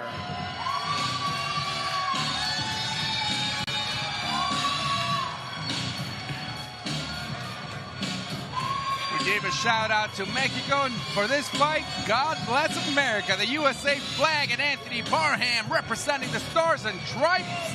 Love you, USA. Love you, red, white, and blue. Parham entering the cage. I'm always excited to see a proud American step inside the cage. I believe America is another one of the cultures founded on fighting. And he's fighting out of Xtreme Couture, which is a great gym in the Las Vegas area named after Randy Couture, who was, I believe, an initial owner and still coaches there sometimes. So awesome, like the MMA. If you look at just UFC champions, just thinking about like the top level, when the Americans were dominating and then the Brazilians had a run that all the titles were Brazilians. Then when USADA came over, that kind of changed a little bit. And now we've seen the Mexicans with Cain Velasquez when he got the title. And then with Moreno now getting the title in lighter division. So you're seeing all the different countries coming in. I just love how the sport just brings the world together. Soccer is a sport that everybody plays, but MMA is kind of developing that same. Yeah, I agree that it's one of those things that it doesn't really matter your religion, your race, or any of that stuff, where we all have a certain respect for each other. And that is a respect for an ability to kick people's butt. Yeah, and then we're in different styles. With the wrestling, you know, with Khabib, we know we're seeing the wrestling really dominant in some areas. But then for a while, you saw Muay Thai, the kickboxing. What do you think would be the skill, the number one skill for a fighter to succeed in MMA? What would be your first, like, this is the first lesson, this is what you need? Yeah. And now, walking to the cage, please welcome Ethan Ewing. So in my opinion, hands down, the best single style you can have in a combat sports situation is wrestling. You can control where the fight happens. You're used to cutting weight. You're used to depending 100% on yourself. And not only that, but learning to wrestle is really difficult. I think picking up boxing happens significantly faster and easier than grappling. Because punching and throwing balls and stuff, it's natural to us. But moving on the ground and grappling is very different from what an average person does. But speaking of average, we have far from average here with Ethan Ewing coming out. Another one of the boys out of the Badger crew in the den. I'm expecting to see him come out and let his hands and feet go. He had a fantastic performance at Lights Out Extreme Fighting 11. Yeah, he won in a second round TKO. He was upset he didn't finish it in the first round, but he finished it in the second. He is a fighter that has it all. He checks all the boxes. The skill, off the chain. On his feet, he's got that. On the ground, he's got that. But he also has that charisma, the flair, the look. Love Ethan Ewing. But in front of him, he's got Anthony Parham, who comes in on a 2-fight win streak. Ewing on a 3-fight win streak. Woo! We have 2 fighters that haven't lost in a while. Yeah, this should be exciting. This is one of the fights that I was really looking forward to outside of our main event and co-main event. Ethan Ewing and all these boys out of the den of the Badger crew have been laying it down here tonight. We saw his teammate, Brandon Arndt, earlier get a beautiful round 1 TKO. And I bet he is coming, I bet Ethan Ewing is coming out looking for the same type of finish, a first round TKO or knockout stoppage. Getting the smack from the coach, getting the he is ready. Ethan Ewing not only wants to win, he definitely wants to put on a performance of the night show. Let's go to the tail of the tape for Ewing and Parham. 31 years for Parham, the veteran. Ewing just 25, 2-inch height advantage, 2-inch height advantage, and a record of 3-2 for Ewing. Yeah, very. Let's go to Tyson Johnson. Ladies and gentlemen, this next bout will be 3 5-minute rounds in a catchweight division. Introducing first, fighting out of the blue corner. This fighter stands 5 feet 6 inches tall. He weighed in at 139 pounds. He represents Eric Nolan's Extreme Training Center with a mixed martial arts record of 2 wins and 1 defeat. He hails from Bakersfield, California. Please welcome Anthony Parham Jr.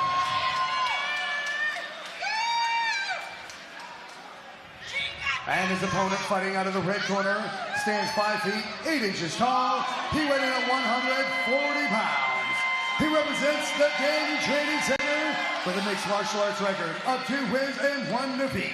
He hails from Yorba Linda, California. Please welcome Ethan Ewing. Your referee for this bout will be Rafael Davis. Told you Ewing was going to bring that flair. He's got a pro in Parham in front of him. Oh, this is going to be a good one. 140 pounds, catch weight fight. Yeah, Parham looks stacked. Very muscular physique in Parham. The thing I wonder when I see guys that are super jacked, though, is how much gas do they have in the tank? Parham with the blue trunks, Ewing with the braids and the white. He's doing a great job of controlling the range, kind of testing the waters to see where he can get in with the jab and then following up the right hand. Oh, nice left hook and then the jab. Oh, nice right Parham response. Look at the legs of Parham and his shoulders have shoulders. That's how muscular Parham is. Yeah, that dude is stacked. Almost like 145-pound Kevin Randleman. But Ewing looks the bigger guy, definitely looks taller. But Parham is solid. He was doing a good job of kind of coming in, seeing where he can get in. Whoa! You see the speed on Ewing's right. And another overhand right. Parham responds, barely misses. Nice front kick by Ewing. Yeah, great job controlling the range again by Ewing. He's far enough away that he was able to avoid. There's a cut over the right eye of Parham. I don't know if it's from a clash or from that punch. Definitely a cut on the eye of Parham. Yeah, I'd like to see Ewing start just pumping that jab out. He doesn't necessarily need to be super aggressive right now, but he's got 340 left. And there's a nice size cut somewhere around the right eye of Anthony Parham. And right above it with that short left jab that got in. I think it just cut him. Yeah, we're not now he cut him on the right side also. Man, Parham feeling bad for him. A little more Vaseline maybe, but those are 2 quick cuts on the cheek and underneath the eye. Yeah, you can see Parham when he tries to do forward strikes, he loses his center of gravity where he's leaning really far forward, which takes a ton of power out of your hands.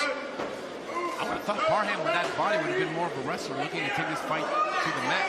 So far he's happy striking, but the reach of Ewing's driving him crazy.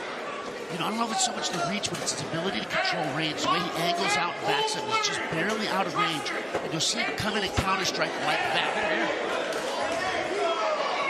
But again, it's easier to do that when you have 2 inches more of reach. And look at the cut on the left and the right eye, a cut on the left cheek that is blowing up. It's vicious. Yeah, I'm not even sure exactly what stopped those. I'm wondering if the referee might even stop it for a second and let the doctor look. Whoa! Jumping knee. Parham trying to hold on to the leg. Yeah, it looked like that knee landed though relatively well. Whoa, what was that, like an elbow? I think Ewing is very close to finishing this fight. Left. I'd like to see him go back to utilizing some leg kicks here. They're just beyond punch range where he can chop a few kicks in, which might open up some attacks for his hands. Man, but these are crisp. Usually you don't get cuts that quick, but he is cutting him open. Short little jab, solid by Ewing. They say a right hand will take you around the world, but a good jab, or a right hand will take you around the block, but a good jab will take you around the world. Ethan Ewing has definitely been putting in work on that jab. Oh, great defense by Ewing to avoid the takedown. Now he's got the guillotine. Now a knee. Beautiful takedown there, snap down. Let's see if he's able to get behind Parham or put him flat on his back. Oh, possibly. A minute 20 left on this one. Now he's got the back. Ewing does a great job to hear his corner, man. He hears his corner, and he's like a robot. Does exactly what they say. Which is extremely, extremely helpful to do because your coaches on the outside have a better eye of the entire storm going on. When you're in the eye of the storm, it's hard to see everything. I'd like to see some elbows out of him. Yeah, just like that. He's got him against the cage, his head stuck. Keep bringing those elbows. Yeah, oh man, that was like hurting too. Down. And that's going to cut him up again. Now the left connects. Parham, to his credit, he's still on his feet, but Ewing is doing whatever he wants. I actually think it's smart that Ewing has not just floored it and thrown a barrage of attacks, which may be able to end the fight for him, because Parham does look like he's got power in his hands. You're seeing a lot of patient aggression out of Ethan Ewing, which is awesome. And great movement also. He's never staying still. He's moving left and right. Oh, nice overhand by Parham. Doesn't miss by much. You see what I mean? That's Parham's biggest moments of potentially changing the momentum of the fight. So as long as Ethan Ewing stays smart and doesn't engage in a reckless exchange, and he should continue to take this fight. 10 seconds left in round number 1. Parham cut on the left eye, cut on the right cheek. You saw him give a little nod off that hook kick. Good first round. I could even see that potentially being a 10-8 round with the amount of damage that we see on Parham's face. Ethan Ewing likes the lights out cage. He comes in here, he causes damage, and he doesn't receive many. I don't remember Parham landing 2 clean blows in that whole first round. Let's look at the highlights. You can see Ethan Ewing throwing that jumping knee, but he's setting that up by controlling the range. He's standing far enough away that he's able to see that takedown coming. Or just about any of Parham's attacks coming because he's so far away. And a beautiful takedown attempt here by Anthony Parham. But he was not able to get it. Almost ended up getting guillotined as a result of chasing that takedown for too long. All right, the doctors checked. They're letting Parham continue. The cut on the cheek isn't what worries me because that's not going to go in the mouth or in the eye, but that other cut right over the eye, they've been able to close it. But any kind of punch at all is going to open that up. Now the referee's having to look at it again. I like this by the referee. I have no problem whatsoever by checking this again. I agree 100% with that. It's hard to tell from our position exactly where it is in the iron, and an inch can make a significant difference in impeding a fighter's ability to see.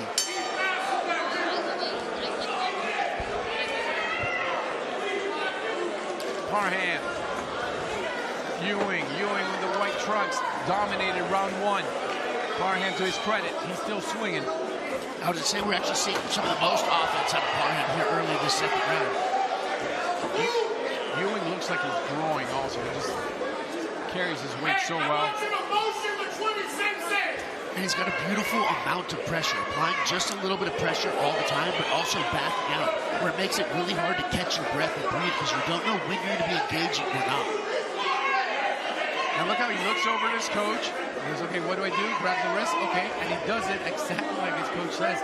Lots of times you hear the corner scream something and the fighter just can't even focus enough. Completely the opposite with Ethan Ewing. He's so connected with his corner. And you got to be if you really want to compete at the highest level.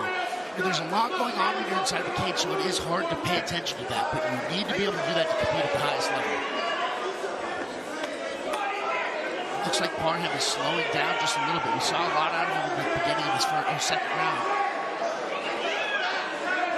Oh, vicious elbow by Ewing. I think if he controls Parham against cage, gets his hand on top and then comes over the top of an elbow, just like that. Yeah, Ewing wants to finish this now with a clean shot, just working those legs, getting him tired, and then he's going to unleash another left hook whenever he frees the arm. I think we're going to see the left elbow is going to come over the top here. Strong knee. Yeah, beautiful head position here to keep Anthony Parham exactly where he wants it.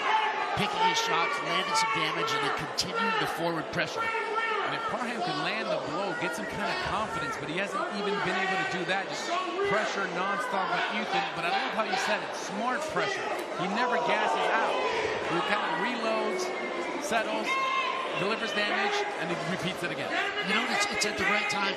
Here, there's not an incredible amount of pressure. It's pressure at the right times. But when he had Parham against the cage, it was non-stop, overwhelming pressure. An ability to utilize that pressure in a variety of different ways is very high level.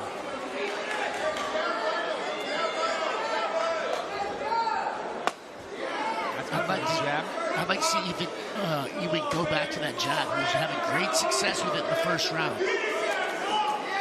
Now Parham eats another left. Yeah, that left hook. And there we go. Parham trying to use that wrestling finally. But he can't get him down. Whoa! Ewing responds. Great job stuffing that shot. Oh! Parham. He got him on the way down, not on the way up. He does not look like he's on clear street yet. He looks like a light wind could knock him down. It looks like the gas tank is empty also. Ewing can finish this with one more hook. But Parham has one strike power, so it's not a bad idea to be patient here. We know which way this fight's probably going to go in the next 90 seconds, 2 minutes. It's been a very one-sided night of exchange between Ethan Ewing and Anthony Parham. And Parham, to his credit, he's still standing. And he's still swinging. Still standing, still fighting, absolutely. That one connects. Ewing walked right through it. There's those jabs, especially on a guy who's tired and slowing down, picking those jabs and then landing a big hook, which is what we saw him throw at the end of that exchange. And those knees and those elbows have been causing damage. Ewing breathing hard for the first time all fight. Another left elbow. You know, beating people up is exhausting. Oh, I don't think we're going to see Parham stay up much longer. Oh! Good job by the referee. And, wow, gutsy by the referee because he nearly ate an uppercut. But Ewing with the win. I think that was the right time for a stoppage.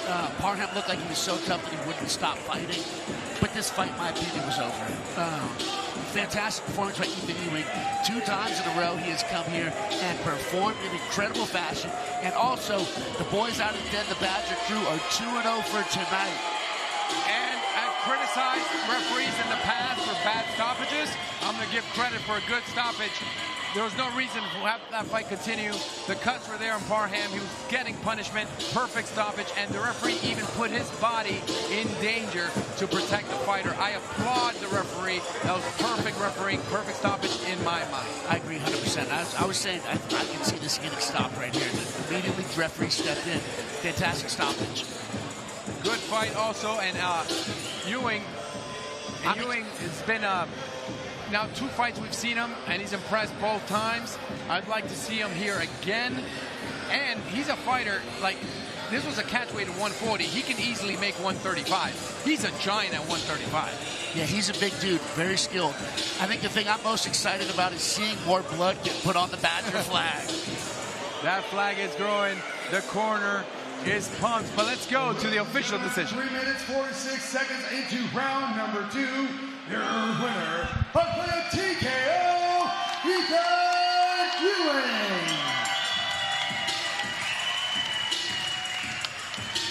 Ethan, welcome back to Lights Out. Now, their Muay Thai knees was really doing some damage. How confident were you that you were going to land those?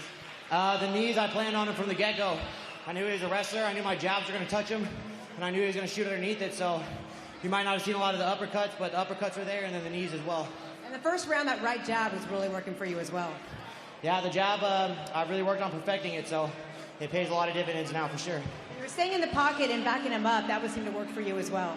Yeah, you know, my hand got torn up a little bit off one of those first punches, so if you guys noticed, I was just throwing that left hand, throwing knees and stuff, and I had to improvise, adapt, and overcome, and the outcome is what you saw, so. And Ethan, you're always a fan favorite. Why do you think these fans connect with you? Because I'm here to put on a show. I'm here to get to the big show and fight under the big lights. I want that big promotion to call me soon. Let's go! You're champion! Congratulations. Ethan Ewing with the victory. Ethan, the big promotion does call you, baby. You fight right here, Lights Out, and another good show by him. His corner next to us. Yell instructions, he would follow. He mentioned, maybe you guys didn't see the uppercuts. Oh, we saw the uppercuts, and we saw the jab, controlled the fight. What a fight. What'd you see? Yeah, fantastic performance. Saw a very dominant performance utilizing the left hand, particularly that jab, and a constant amount of the right amount of pressure, and was able to get the finish on Anthony Parham in the second round. Let's go to the highlights. Parham, he put on a decent fight, but it was just too much. Ethan Ewing, watch again, Ethan right here, using the cage and those elbows. Yeah, beautiful job of Ethan Ewing there, setting those up, getting top hand position, and then coming over the top with big elbows. There was another one. And those are extremely hard to defend against once a guy gets that top position. And you saw the blood come right after. That's how he was cutting him open, with those 2 elbows and then the knees. It was just too much pressure. Great job by the referee here. Look at the referee, attentive, waiting, and responding. I loved what I saw. Yeah, fantastic job. One thing Ethan Ewing said is he comes out here to put on a show. And in my opinion, the fight game is the entertainment industry, and you gotta be a showman inside and outside of the ring. Hey, you got to sell yourself, not only the 5 minutes in the cage, but non-stop. And he's done a great job. Again, he's got the look. He's really solid with the microphone, which is important. And look at the boxing. Here's the finish right here. Yeah. Super good job. Ethan Ewing with the victory. We saw those vicious elbows tight and then sack, and then instantly cutting them on both sides. Vicious, beautiful. That's what I like to call. Yeah, elbows are one of the worst strikes you can get hit by, because it's almost just bone to bone when you hit somebody in the face, and it just slices people open. Beautiful razor elbows there by Ethan Ewing. Woo! And we still have a lot more. We have 2 title fights still coming up. Blake Bulletproof Troop, your boy Pablo Alcina. And here we not only bring you the best fights, we bring you interesting personalities. Check out these 2 fighters that are fighting next. My name is Jake Woodley. I fight out of Orange County Regional Training Center in Huntington Beach, and also Classic Fight Team in Huntington Beach. It's Daniel McWilliams, fighting out of Palmdale, California, Antelope Valley Jiu-Jitsu. I'm a Division I All-American, ready to take this guy down and beat him up. To say he's a wrestler, so I'd imagine he's going to try to take me down. I would be surprised if he didn't.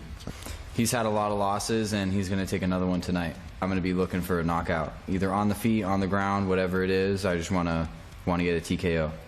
I have over 70 pro fights now, and I'm kind of a gatekeeper in this regional area. Like, this is a young up-and-coming guy, but he's got to get through me first. So.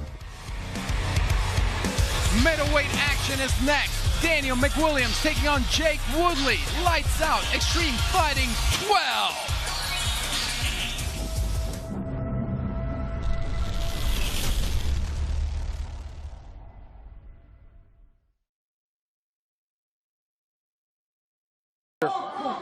Kenley St. Louis sitting up, raining down.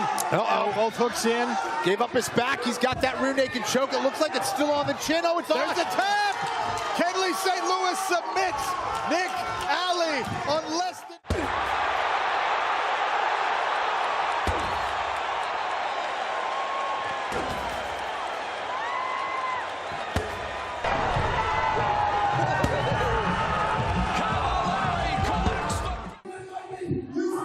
He's not going to beat Andy Flynn's time, but I tell you what, he is stone ahead at this point. He rolls it up nicely, looks like he's got it. He just couldn't get that purchase and that roll to get over the lip of the whiskey barrel. Whereas Chris Beetham... Guys, you know, I would like to see them got time to be smart, make sure that he's composed. He just got caught by a big shot. Anthony Hayes take more damage. The O might go for Nakatani if Hansen can continue to apply this kind of...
Fubo has over 200 channels of live TV, sports, and news for half the cost of cable. To celebrate Lights Out Extreme Fighting 12, Fubo is offering a special discount for Lights Out fans. Visit FuboTV.com/LXF. That's FuboTV.com/LXF to start your free trial.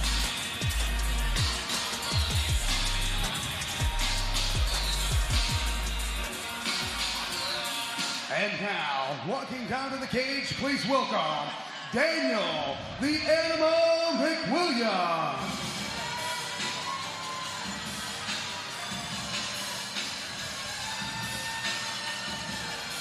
The Animal McWilliams, 18 wins in his career. Yeah, this dude has been fighting for a very, very long time. He called himself sort of a gatekeeper in Southern California, and I would agree 100% with that. There was a time I almost fought this guy about 8 years ago at the very beginning of my career.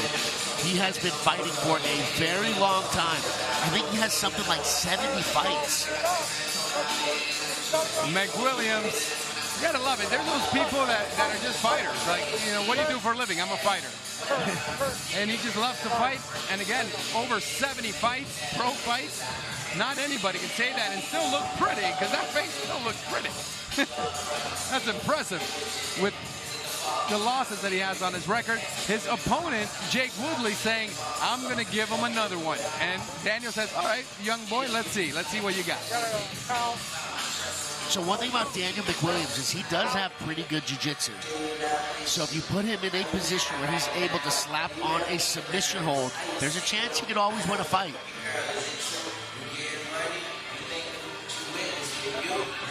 Woodley, this is just his second fight, his opponent for Woodley. And especially with his opponent's lack of experience. One fight's not a lot. If he does something reckless, he could easily get caught in a guillotine choke. He's a wrestler. He's used to being able to shoot with his head down. McWilliams, 40 years old. Let's go to our cage announcer. And now, walking down to the cage, please welcome Jake Woodley.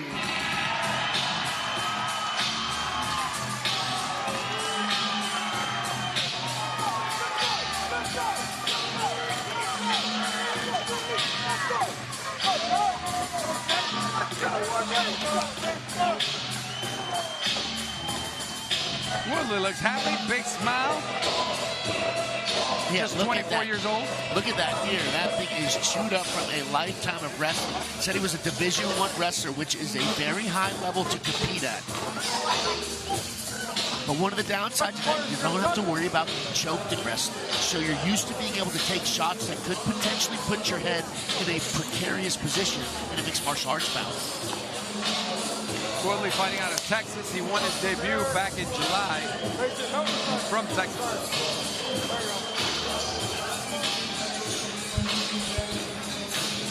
Very athletic build on Woodley as well. One thing about Daniel McWilliams, he's not like an athletic phenom, but you see a guy like Woodley over here who is a Division I athlete who is going to be a very high-level athlete. Meaning he's used to performing in a variety of different high-pressure situations with extremely high output.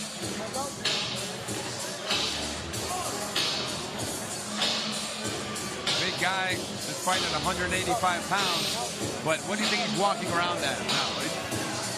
I would say he put on at least 20 pounds. At least. He's easily 200 pills right now. 6'2" for McWilliams, 6 feet for Jake Woodley, but a lot younger. 40 years old McWilliams, 24 for Woodley. Ladies and gentlemen, this bout will be 3 5-minute rounds in the middleweight division. Introducing first, fighting out of the blue corner. This fighter stands 6 feet 2 inches tall. He weighed in at 185 pounds. He hails from the Antelope Valley Jiu-Jitsu School. Ladies and gentlemen, making over his 70th ring walk to the cage. Please welcome from Palmdale, California, Daniel the Animal McWilliams. And his opponent fighting out of the red corner stands 6 feet tall. He weighed in at 185 pounds.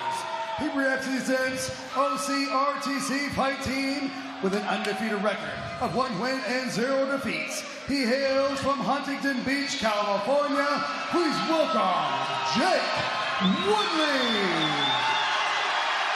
Lots of fans for Woodley in the building. For this bout is Jonathan Romero. Do you see this one getting out of round uno?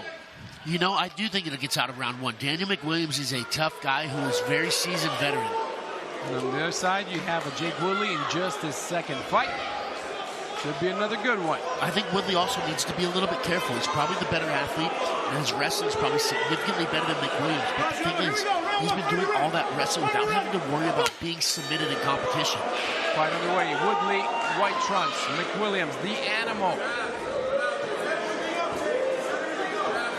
Black trunks. Motions. See, if I were McWilliams, I'd be utilizing a lot of straight attacks so that Woodley had to take a shot from from distance. Woodley with power, looking like Burke a little bit in his haircut and head side. Oh. See, now that he's winged that overhand a couple times, his double leg's going to be significantly more available because it's a very similar body motion. Oh, look at Williams, the animal. Not the fastest of kicks, but they got through. That one connected to the back of the head.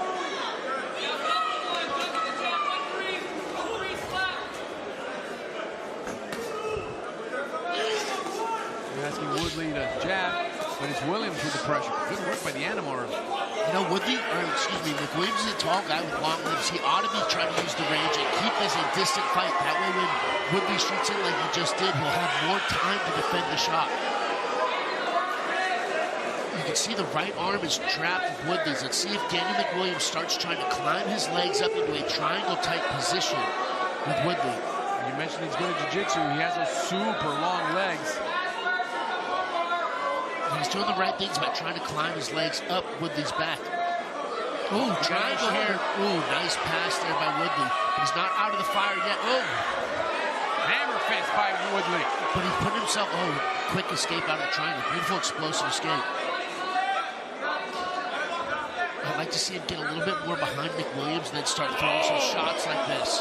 Left hook's hammering down. He's got 3 minutes to try to finish this in the first round. I don't think it gets out of the first, Blake. Yeah, I'm surprised we're not seeing a little bit more urgency out of Daniel McWilliams to get out of this position here. This is not a fantastic spot to be in and just to cover and absorb damage. Especially with 3 minutes on the clock. The referee might step in here. He's not doing a whole lot to defend himself. And he stopped the fight. And Jake Woodley said he saw enough. And the technical knockout. This fight is over. Woodley, undefeated, now 2-0 in his pro career. He said he wanted to get a finish, and he did it in 2 minutes. He did receive a cut above the eye. I don't know, it might have been a head clash. Yeah, I didn't see exactly what caused it either. I see what you're talking about now. Yeah, that eye's gonna shut quickly too, but the fight's over.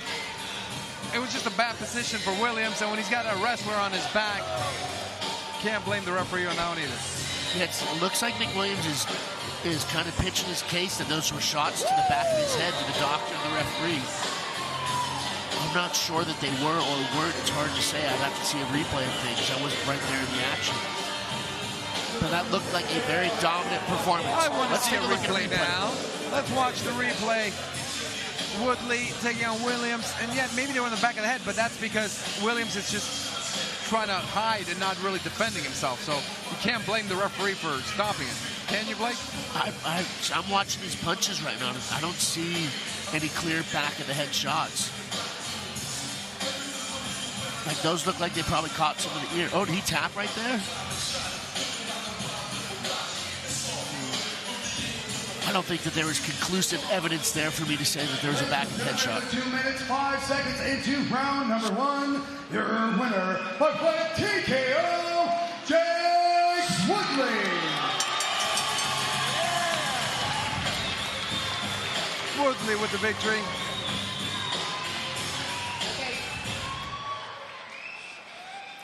Jake, how important was it for you to take this fight to the ground?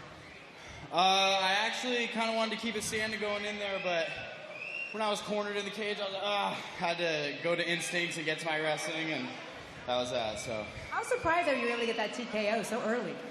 Yeah, I don't know. I had his wrist. He kind of had nowhere to go. I was stuffing him a little bit, so. Yeah, I wanted to get the finish coming in here, so I'm happy I got the finish. You're undefeated. You got lots of fans and friends, and I see all your family here. What can you say that? Yeah. Woo! Congratulations, Jake. Thank you. I appreciate all the support. Can't wait for the next one. All right, thank you. Everybody's a tough, mean guy till they win and smile, and they return to being a happy boy with the victory. Love it. Jake Woodley, I think we're going to definitely see him again in the lights out cage. Good size, good victory.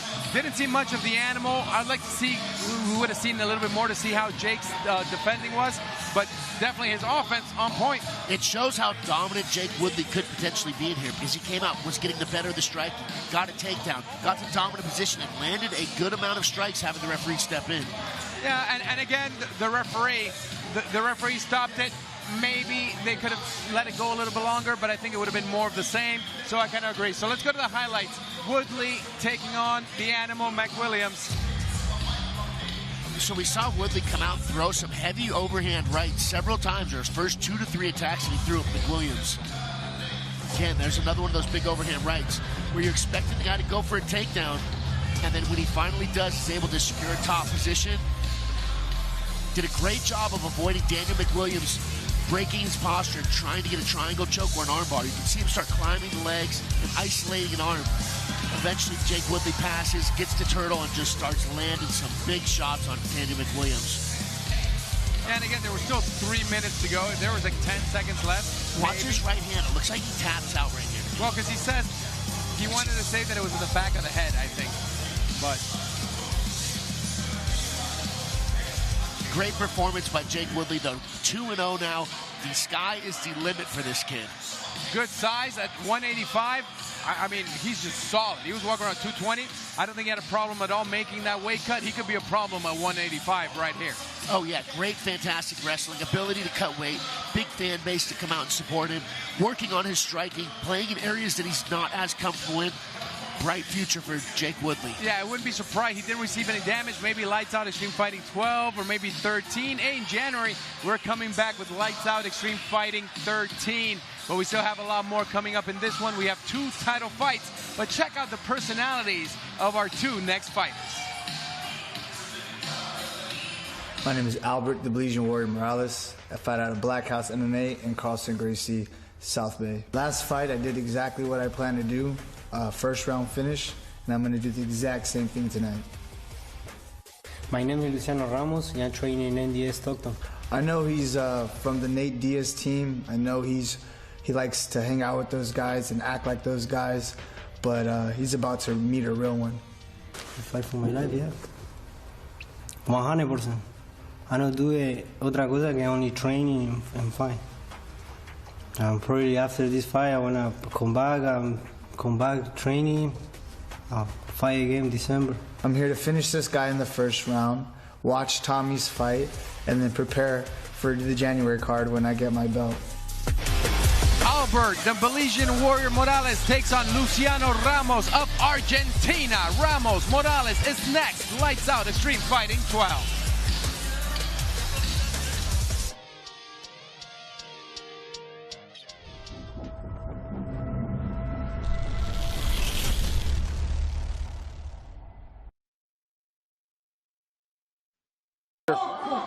Kenley St. Louis sitting up, raining down.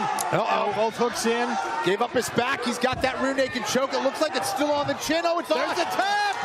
Kenley St. Louis submits Nick Alley on less than...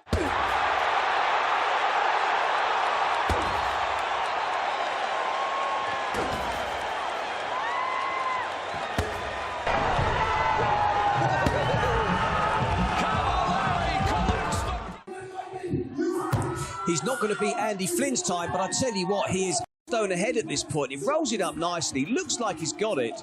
He just couldn't get that purchase and that roll to get over the lip of the whiskey barrel. Whereas Chris Beetham... Guys, you know, I would like to see them out time to be smart. Make sure that he's composed. He just got caught by a big shot. Anthony Hayes take more damage. The all might go for Nakatani if Hansen can continue to apply this kind of...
And now, making his way to the cage, please welcome Luciano Ramos.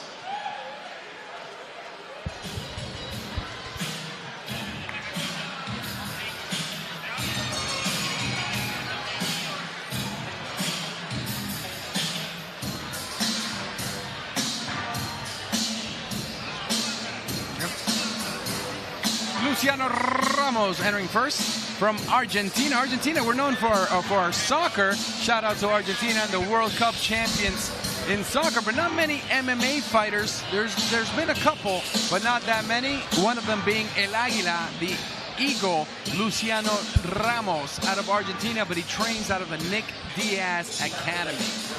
Yeah, so training out of the Nick Diaz Academy means that he has trained with guys who have been on the biggest stage, meaning he should be very well prepared tonight for his bout against Albert the Belizean Warrior. Let's see if he fights in that Nate and Nick Diaz style. That getting in your face, enjoying a fight, enjoying the counter. I think we're going to see some of that from El Águila, the Eagle. If he brings that same type of fight mentality the Diaz brothers bring into the cage tonight to fight Albert Morales, it will be a scrap for the record books. That's what I love about, you know, like you mentioned, the fight game, you have to sell yourself not only in the cage, also outside the cage. I believe Nick and Nate Diaz, brilliant at marketing themselves. If you look at Nate Diaz, he has lots of losses, but he's made millions and millions of dollars. Why? Because he's entertaining, and that's what I love about MMA. In boxing, I think the undefeated record, they put so much weight on that. Let's go to Tyson Johnson first. Please welcome Albert Morales. But just to finish my point, but in MMA, losses don't really matter if you put on an awesome fight inside the cage, and that's what I love about Nate and Nick Diaz and all the fighters out of there. I agree. That's something I mentioned earlier. The fight game is the entertainment industry. We saw Ethan Ewing out here, and we got another guy out here who gets the entertainment bug, and if you better believe it, the Belizean Warrior, Albert Morales, former Lights Out Extreme Fighting champion, coming out, making the walk with Kenny Johnson, bolt wrestling behind him, Dan Gable Hall of Fame, and over his left shoulder, you can see Dr. Eric Park, who is a world-class kickboxing Muay Thai instructor. The Belizean Warrior, he's fought plenty of times on Lights Out Extreme Fighting, including Lights Out Extreme Fighting 11, when he beat Musa Tolliver in the main event with a kick to the head, which was the knockout of the night. So this guy has kicking power, punching power, all the heart, and tons of fans here rooting on the Belizean Warrior. And you mentioned the kicking power, and that's something where watching that bout, we saw him do a short elbow too that was very Muay Thai inspired, which makes me believe that Dr. Jason Park is having a significant influence on Albert Morales' striking, which will only do him wonders when he gets inside the cage, because as we saw last time, he got another knockout finish. If you're around Long Beach or around Southern California and you want to come, of course you can watch us on Fubo, but if you want to come in person, trust me, these events are awesome. The Warrior, the corner of the Belizean Warrior was just talking to you. What were they saying, Blake? They were just saying hi, so those are some of my coaches as well. I used to be at Black House. Oh, nice. Little shout out to Black House MMA. Luciano Ramos, 28 years old from Argentina, taking on Albert Morales, 32. The Belizean Warrior. 2-inch height advantage for the Belizean Warrior. To Tyson, our ring announcer. Ladies and gentlemen, this next bout will be 3 5-minute rounds in a catchweight division. Introducing first, fighting out of the blue corner. This fighter stands 5 feet 7 inches tall. He weighed in at 140 pounds. He has a mixed martial arts record of 8 wins and 8 defeats.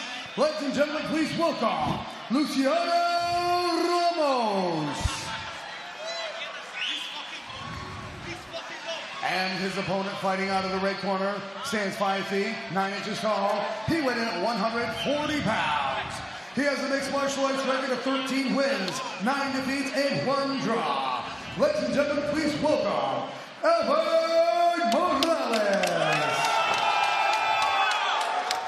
Your referee for this bout will be Jonathan Romero. Ramos drinking lots of water before the fight starts. Yeah, and Albert Morales just pacing back and forth, staring at Luciano. Oh, look at Ramos doing that little spin kick intimidation. And I don't think intimidation tactics are going to work on a guy like Albert Morales. Let's go, Ramos. Morales, the Belizean Warrior out of the red corner. Luciano Ramos representing Stockton and Nick Diaz Fight Academy out of the blue corner. A very bladed stance by Ramos, which means he's standing very, very sideways. Whoa, beautiful right hand by Albert. Morales with that nice right. And that stepping right hand is how he finished Musa Tolliver in his last fight. Oh! He's got the leg and he's got him down quickly. Belizean Warrior won his last fight with a kick to the head, now showing he's got the ground game too. Yeah, he's a fantastic, I believe he's a brown belt Brazilian Jiu-Jitsu in the Carlson Gracie South Bay. He has fantastic Jiu-Jitsu. We don't see it that often because he loves to scrap. Oh, he might get the mount right here. Oh, full mount. Oh, nice spin move by Ramos. Ramos did the right thing by going for broke there to get out of position, but he's not out of the fire yet. Beautiful job there by Albert Morales, rotating his opponent so his opponent can go flat on his back. He trains with the Diaz brothers. I'd like to see a little bit more aggressive jiu-jitsu from Ramos in that position. Haven't seen any attempts at all. You know, we're also seeing a ton of pressure out of Albert Morales, so he's not giving him room to really do attack jiu-jitsu. It's non-stop forward pressure. Great head position here as well. with Kobe Bryant tattooed on his arm. Legion Warrior putting that pressure on Ramos. You can see he's got double unhooks now. He's going to try and utilize this position probably to start passing half guard. But the big thing keeping him in this dominant position is his right arm being in the left armpit of his opponent. Ooh, pass there by Albert Morales.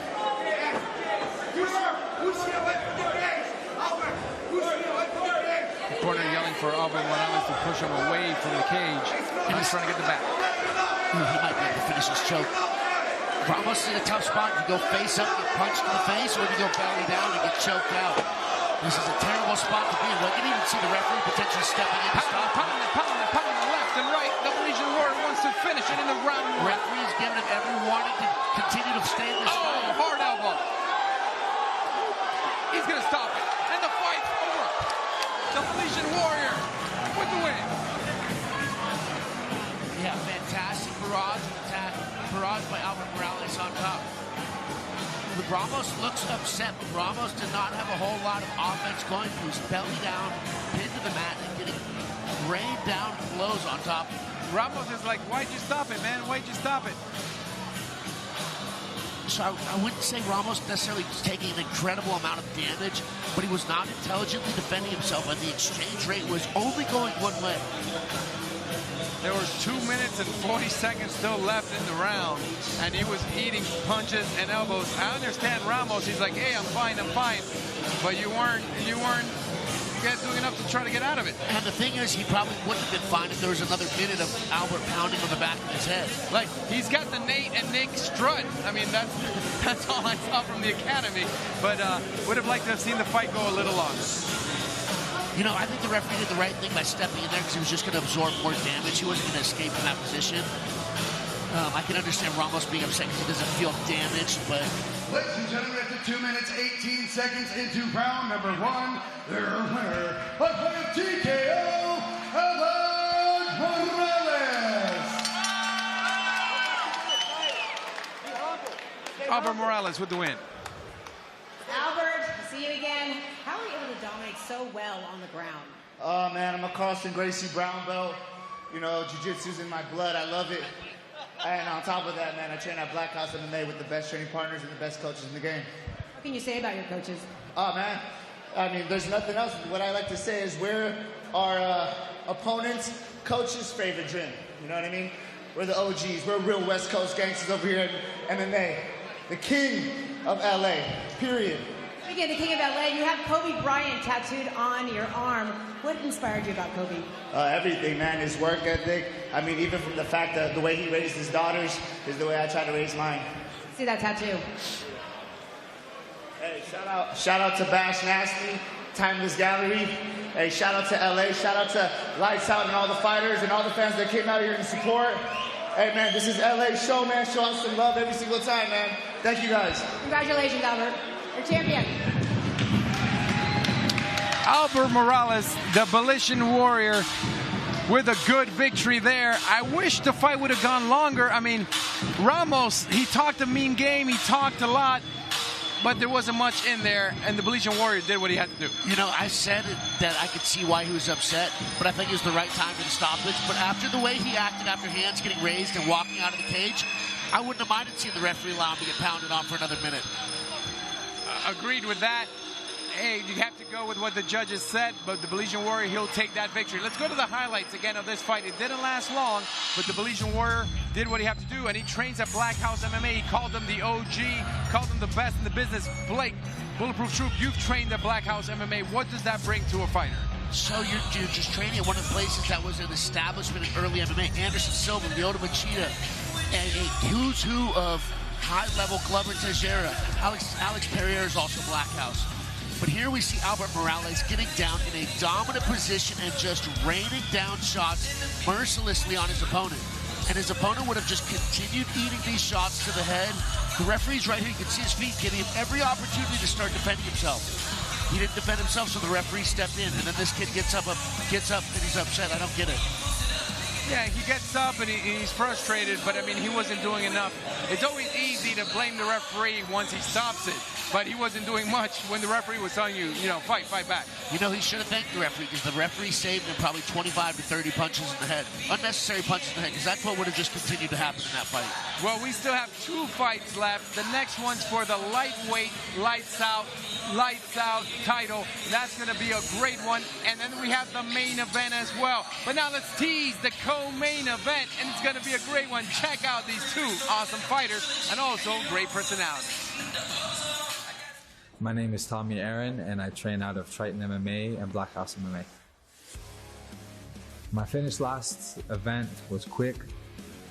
It was according to plan. I was drilling that exact motion 30 minutes before I walked out. My name is Brandon Olsen. I fight out of Livermore, California. It's my hometown where I grew up. I don't like to go at somebody else's pace, so if he's trying to push a high pace, I'm going to try to kind of mess with him a little bit and try to disrupt his rhythm. I fight to glorify God. That's first. And then I fight for my family. I just had twin baby boys. I'm fighting to put food on the table. And I have a man in front of me who's trying to take food from my family. I think people should tune in because I've never had a boring fight. I'm looking to add another highlight to my career, so it should be fun. The lightweight title is on the line next. Brandon Olsen takes on Tommy Aaron. Lights Out Extreme Fighting 12, a title on the line. Olsen, Aaron, next on Fubo Sports.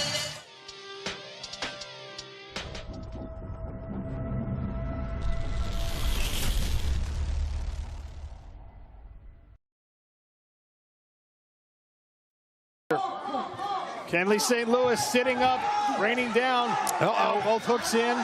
Gave up his back. He's got that rear naked choke. It looks like it's still on the chin. Oh, it's on. There's a tap. Kenley St. Louis submits Nick Alley on less than...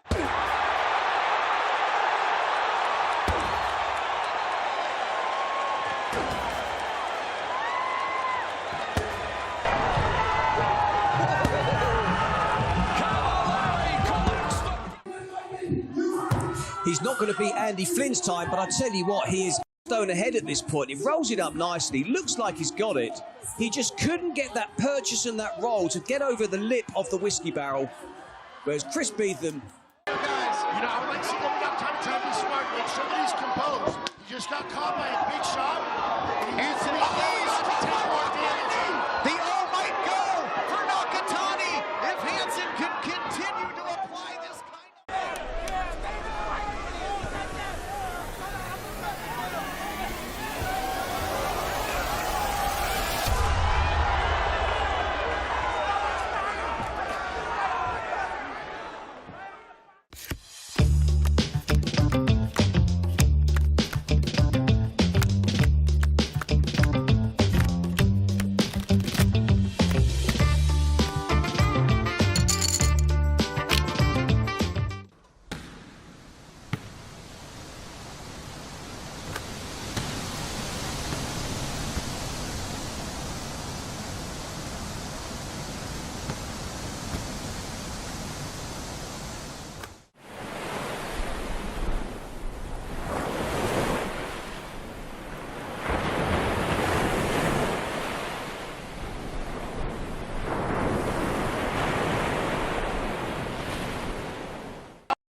But let's take a look at some of the Bailey Pickett and Reuben Cohen going at it, where we saw a fantastic submission finish by Bailey Pickett. You see him get the takedown here, utilizing fantastic pressure from on top.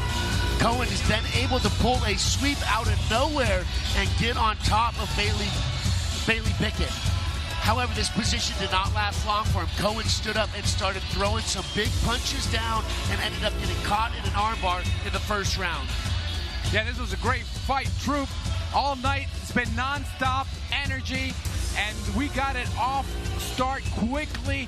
Man, he wanted the belt, and he got it. We saw amateur title belts on the line, and this was probably the fight of the night. Back and forth, Michael Burke showing heart here, and then he even came back and won the fight. Yeah, beautiful back and forth battle in this amateur championship bout between Giani Thomas and Michael Burke. We see Michael Burke get dropped. We see him on his back hurt, throw up a very near triangle submission hold, and then immediately start getting the momentum back in his corner as his blood is pouring down his face. Yeah, this was a fight where Thomas caused the most damage, but he did it on only like 3 strikes. Burke received those cuts, but then he pressured the rest of the minutes. So again, judges see fights different ways. We didn't agree with the judge's decision, but watching it again, I'm like, maybe. You know, sometimes you got to be able to watch some things back. Those were big moments, so we saw Giani Thomas get the knockdown. But looking at the replay, a lot of this is all Michael Burke. Yeah, definitely. I mean, one judge had it 30-27, but Burke definitely dominated that 3rd round and the 2nd. We thought Thomas had the 1st, but Burke defended his amateur title. Then we got the pro fights underway, and they were good too. This was some early in his MMA debut, and I like this fight too. Yeah, Sovankesa's saw him against Brandon Arnhart was a fantastic battle. This was Sovankesa's pro MMA debut. However, he's a professional Muay Thai fighter. We saw him get hurt there by that leg kick. And if Brandon Arnhart smelled blood in the waters, he went in for the kill. And he got it. Sovankesa saw him. They call him the Prince of Cambodia, but he ran into Brandon Arnhart, and right here's when he would finish the fight. No, this is when Sovankesa had that big kick followed up, and this was the biggest moment of the fight for him. Unfortunately, he was not able to continue that pressure, and we saw a quick turnaround from here where Brandon Arnhart was able to get the TKO finish. Yeah, that straight right would bring him down, and the referee would stop the fight, and the fight action would continue. We would go from a bantamweight fight to another bantamweight fight when Brandon Cario took on Gareth de la Cruz. Cario, his 4th fight as a pro, and he picked up another win in dominant fashion in this one. Yeah, very systematic. Once he got it, he started working for the takedown, was able to get behind his opponent and eventually locking the body triangle on the back. It took him a little bit of striking and softening up De La Cruz, but eventually he was able to slip that right hand around the face of Gareth De La Cruz and get the submission tap. The tap would have come right there. Tap, tap, tap. The fight would be over. Then a catchweight fight, and this was the Ethan Ewing show. Remember the name Ethan Ewing. He wants to fight all the big fights. He wants the titles. Now he's got a 4-fight win streak after tonight. Yeah, and a very high level of technical showmanship when he was out there. Went out and did fantastic with owning the range, utilizing a variety of strikes, following a game plan. The future is very bright for this kid. Sometimes we see guys get in and dominate people very quickly. We saw a long, consistent domination by Ethan Ewing over Anthony Parham tonight. Yeah, and we saw his elbow power, punching, wrestling, and flying knee right there. We saw it all from Ethan Ewing.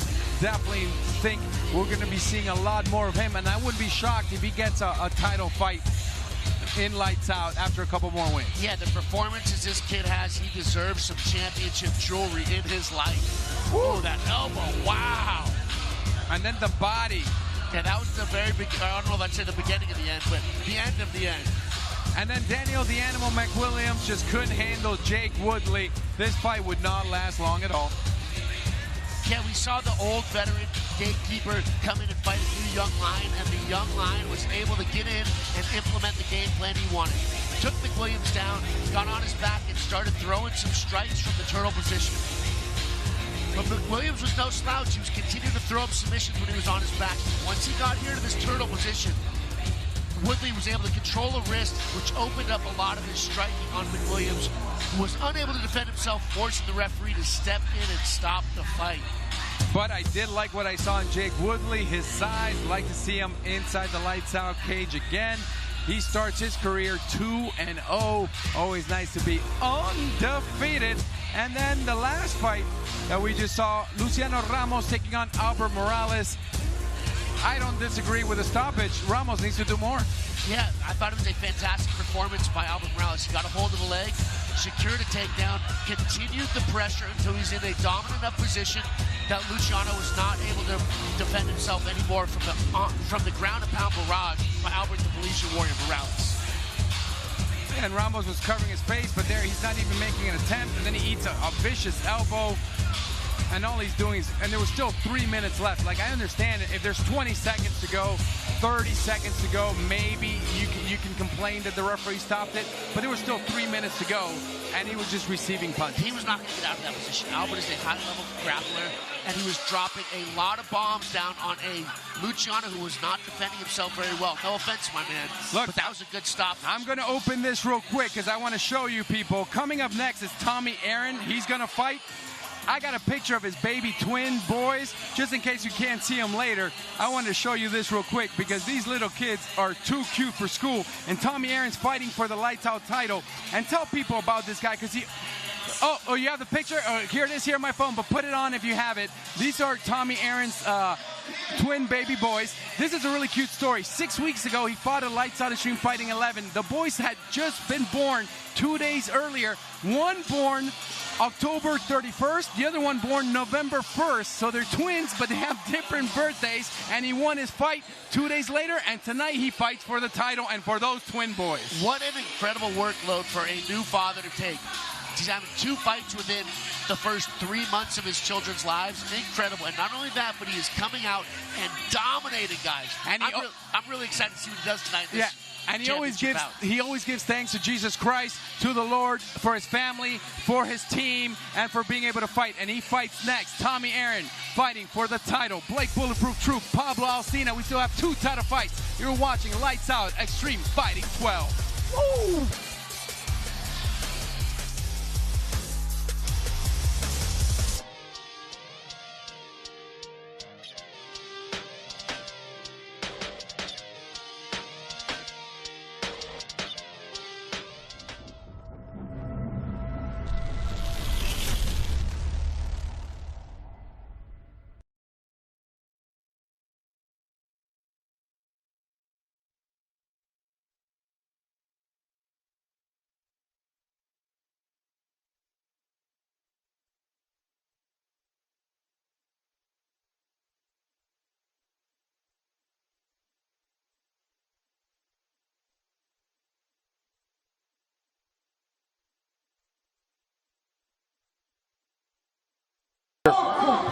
Kenley St. Louis sitting up, raining down.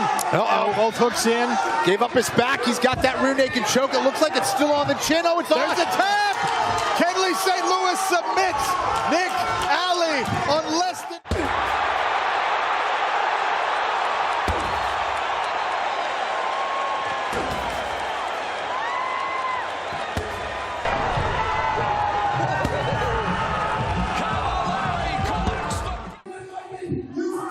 He's not going to beat Andy Flynn's time, but I tell you what, he is stone ahead at this point. He rolls it up nicely, looks like he's got it. He just couldn't get that purchase and that roll to get over the lip of the whiskey barrel. Whereas Chris Beetham... Guys, I would like to see them got time to be smart, make sure that he's composed. He just got caught by a big shot. Anthony needs to take more damage. The O might go for Nakatani if Hansen can continue to apply this kind of...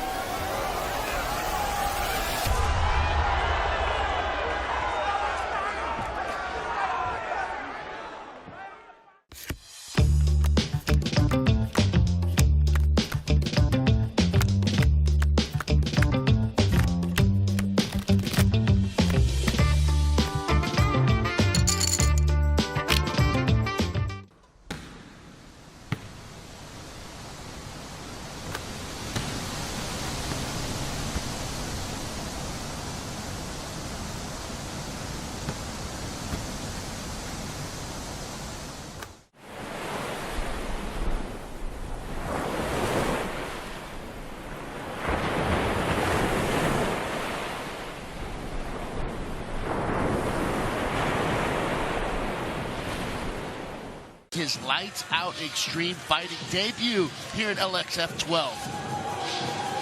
And his debut might end with Shawne Merriman putting that little belt around his waist. This for the Lights Out lightweight title.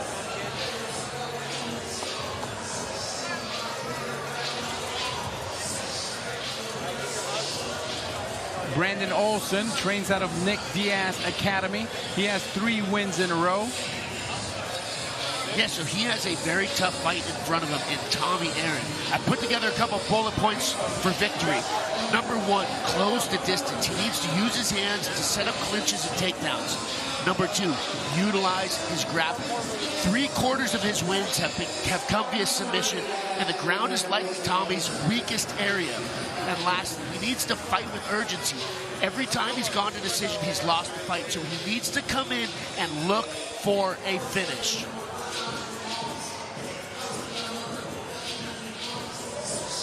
Heavy beard on Brandon Olsen. I was going to comment on the heavy breathing. Looks like he's taking a few deep breaths, trying to calm his lungs a little bit, get his heart rate down, preparing himself to go into battle. This is a big, high-pressure situation for Brandon Olsen, coming in and challenging for a Lights Out Xtreme Fighting Championship jewel. And also, for all of you watching, breathing right before any situation, not just a fight, always helps. If you have a test right before school, take a couple deep breaths, especially a very, very deep one right before. It will calm you down. Little life lessons from Blake Troop and Pablo Alcina right here. Tommy Aaron. Coming in next, Tommy Aaron. Yeah, a fan favorite here at Lights Out Xtreme Fighting has come out and put several guys away in highlight reel fashion. This kid is incredible to watch. So don't blink, because this co-main event could be over before you know it. This one's for the Lights Out lightweight title. So I put together a few bullet points for victory for Tommy Aaron. Number one, patient aggression. He needs to land his shots, but be careful not to overcommit to his strikes and be vulnerable for a takedown. Number two, he needs to avoid reckless exchanges. He needs to get in, land, and then get back out.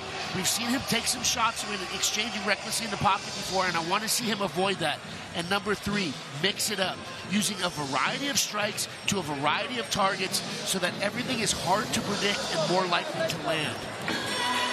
Tommy Aaron, the father of those twin baby boys. Now he wants another baby. He wants that belt around his waist. The Spaniard, Tommy Aaron. So one thing I love about Tommy Aaron, he is a martial artist to his core. You can see his coach right there over his right shoulder. I don't know where he went. Willie, he does knife training, modern arnis training with Willie. He trains a variety of different things. Been training martial arts since he was a kid, kickboxing since he was a kid. He is a true martial artist through and through. He trains with El Cucuy, Tony Ferguson. Tony Ferguson was here at one of his previous fights. And now Tommy Aaron knows this is his moment. Tell the tape. 29 years old for Aaron, 28 for Brandon Olsen. The height, little taller Olsen. Woo, it's going to be a good one. Fight at 155 pounds. Ladies and gentlemen, this bout will be 3 5-minute rounds in the lightweight division. This bout is streaming live on Fubo Sports. Ladies and gentlemen, this bout is for the Lights Out Lightweight Championship of the World. Introducing first, fighting out of the blue corner. This fighter stands 6 feet tall. He weighed in at 157 pounds. He represents Ignatov Combat and Sambo. Ladies and gentlemen, with a mixed martial arts record of 5 wins and 4 defeats, he hails from Livermore, California. Please welcome Brandon Olsen. And his opponent, fighting out of the red corner, stands 5 feet 10 inches tall. He weighed in at 154 pounds. He represents Triton MMA with a mixed martial arts record of 11 wins and 6 defeats. He hails from San Pedro, California. Please welcome Tommy Aaron. Your referee for this championship bout will be Jonathan Ramon. All right, gentlemen, remember back in the dressing room. Remember, protect at all times, obey my commands at all times. If you want to touch gloves, go and do so now. Go back to our corners and come out fighting. For the Lights Out lightweight world title, Brandon Olsen from the Nick Diaz Academy, taking on Tommy Aaron. Wins in Lights Out Xtreme Fighting 9 and Lights Out Xtreme Fighting 11. And today, in Lights Out Xtreme Fighting 12, Tommy Aaron going for the title. Touching gloves with Brandon Olsen. Olsen in the blue trunks out of the blue corner. Tommy Aaron with a shaved head out of the right. red corner with the black trunks. Tommy being very smart about utilizing his footwork and long-range attacks. In my opinion, he's doing that to avoid takedown attempts by his opponent, Brandon Olsen. Olsen going very still, very calculated, going slow so far. They're both measuring each other out. Plenty of time left in this one. We got 3 5-minute rounds for the title. See, the thing is, Tommy Aaron's doing a lot of faith. Whoa. Let's see if he gets his takedown here. Looks like he's got the hips. Aaron with the takedown early. I'd like to see him start trying to get his weight a little bit more. Oh, he's vulnerable here for a Kimura double wrist lock. Tommy Aaron putting on that pressure. Olsen pressed up against the cage. Oh, big slam by the Spaniard, Tommy Aaron. Wow. Beautiful reversal there by Brandon Olsen on getting him back in the top position. But Tommy Aaron is not staying inactive on the bottom. You see him chopping those elbows to the top of Olsen's head. Told you it was going to be a good fight. Olsen responding to the slam by the Spaniard, Tommy Aaron. Now looking for the mount. Good defense by Tommy. Now, Tommy has a fantastic mixed martial arts guard who throws a lot of strikes from the bottom position, which totally changes the grappling. Look at that great job pushing on the neck of Olsen, trying to free those legs. And he's basically jamming his head back. So, whoa, that elbow there. He's jamming the head back, so it's taking a ton of pressure and putting it onto Olsen's neck, so he's not able to pass. We'll see him go back and pushing that head away every time Olsen comes around. Now with side control, Olsen. Tommy wiggling, trying to get to his feet, and he gets on his feet. Oh, that might have been his illegal knee almost. I'd like to see Tommy try and disengage. He got the takedown initially when they got put on the ground. I'd like to see him separate. Oh, good elbows by Tommy. Now looking for another takedown. Now he's got the back and knee for Tommy. Wow, that was a big knee there by Tommy Aaron. A left and a right, this energy of this place. Oh, vicious takedown. Looks like, I don't know if he's really tired or just giving up a little bit. Looked like that takedown, he just allowed himself to get dragged down. Olsen's kind of been slow since the beginning, and right there, Tommy's just taking advantage. Yeah, I thought he was being a little bit patient, but there it looked like almost a tired or fatigue. Maybe the guy had a really tough weight cut, I'm not sure. Ooh, Tommy's got his neck down here. His skin tone is changing. Great work by Brandon Olsen. Tommy might be able to finish this choke. It looks pretty close in there, and he's got that. He's got it a little more behind. I think Olsen's out. Yeah, wow. Beautiful escape there, and grit by Olsen trying to fight his way through that. Tommy needs to be careful with the guillotine here. And now it's Olsen looking for the choke. Tommy's doing the right thing by trying to fight the hands out. He needs to prevent that the right arm of Olsen from coming around. Beautiful escape there by Tommy.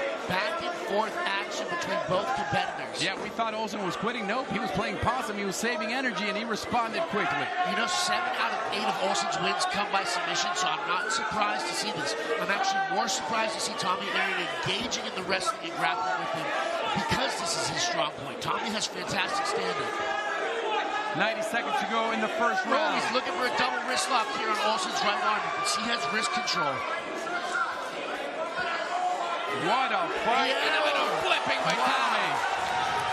The strength that it takes to do that. Now Tommy wins the back. Now the legs are close. Now he's got it in. He does not have control. Good defense by Olsen. Beautiful scramble there by Olsen. Tommy's continuing to look for submissions. Those heels to the shoulder actually probably hurt more than people realize. But I'd like to see Tommy get up and start throwing his hands. Ooh, he might be in danger of a Dar's choke here. You can see the left arm sunk through and clasped up under the left arm of Tommy Aaron. And there's no sweat on Tommy. Could be a situation for Brandon Olsen to finish it. You know, good work by Tommy. Just switching out so he can get to a more dominant position. 40 seconds to go in round 1. And Tommy is in a tough position here with the triangle. He's doing the right thing by sitting back and posturing up. This is what he needs to do. If Olsen's able to get Tommy's face down to his chest, he's able to close this choke up. Tommy's doing the right thing by posturing up and standing up and escapes the triangle with posturing. And these final 20 seconds might decide who wins the first round. What a good round back and forth. And it's Tommy Aaron finishing on top of round 1. You know, it has been a very back and forth round, but because of the closeness of those rear naked chokes, I'd probably give this first round to Tommy Aaron. I'd like to see Tommy do less grappling. He's been initiating a lot of this grappling here in the first round. And that's the end of round one, and I told you it was going to be thrilling. Everybody's on their feet in this studio. Tommy Aaron and Brandon Olsen both came out swinging, came out fighting, close submissions. Who do you give round one to? I give it to Tommy Aaron. I give it to Tommy Aaron because of the closeness of that rear naked choke. One other thing that I'll mention, though, at the end of the round, Tommy Aaron helped Brad Olsen up, which is a big sign of respect. Let's take a look at some of the highlights, Pablo. Here we go, and it was Tommy Aaron getting a big slam right in front of us from that position. That was beautiful, adding points, but Olsen, to his credit, flipping it over. Absolutely, he was able to turn that around and be the one who got top position. He got slammed, and it was a big moment for Tommy, but it immediately backfired once Olsen was able to get on top. And then Tommy got a little reckless here, some strikes, and then go for a takedown. Yeah, a couple of elbows, and then a good knee there, perfectly legal elbows to the side of the face. Back and forth. Yeah, Tommy Aaron, for me, definitely won round one, but Olsen had opportunities, too. He 100% did. He came very close to a dart submission and a guillotine choke. I'm excited to get into this second round, Pablo. I am pumped. Bulletproof Truth told me, Pablo, I think I've retired from the fighting game, seeing the juices flowing in you, Blake. You might have one more fight left in you. Let's go to round two, baby, for the lights out lightweight title. I expect Tommy to have a significantly different approach here in the second round, and I believe round two will look a lot different than round one as a result. I believe we'll see much heavier emphasis on Tommy doing striking and strategically picking his exchanges. Olsen taking on Aaron. Olsen fainting like if he's tired, doing that same little head bob like, oh, but that's the same thing he did in round one. Tommy Aaron, nice little straight jab to the chest to connect it. Yeah, so one thing Tommy does a fantastic job is he does a lot of feinting. And when you feint, you kind of pretend to attack a guy, and you can start picking and learning about his reactions. And that's where you can start creating openings. You see Tommy doing a lot of these feints. See, this is what I would like to see more of Tommy. Smart exchanges, patient aggression, coming in, engaging, and then disengaging. And Olsen keeps like opening his mouth, breathing heavy. Whoa, little spin move, didn't miss by much. But then he comes Olsen again with a nice straight left. The corner of Tommy Aaron yelling that Olsen's tired. I actually think so too. I don't know if he had a rough wake-up. He looked like he was moving really slow in the first round. And then even whoa! Aaron unleashing the overhand right. So you can see Tommy starting to figure his opponent out and finding some of the openings. I want to see him disengage here. Don't grapple with him. Disengage and hit the guy. And what we know about Tommy Aaron, his gas tank will not go empty. And he's putting that pressure on Olsen. Yeah, he needs to watch his left arm here. Olsen has dug in and gotten a double wrist lock on the left arm of Tommy. If he's able to get Tommy's left arm behind Tommy's back, it could be in a dangerous position.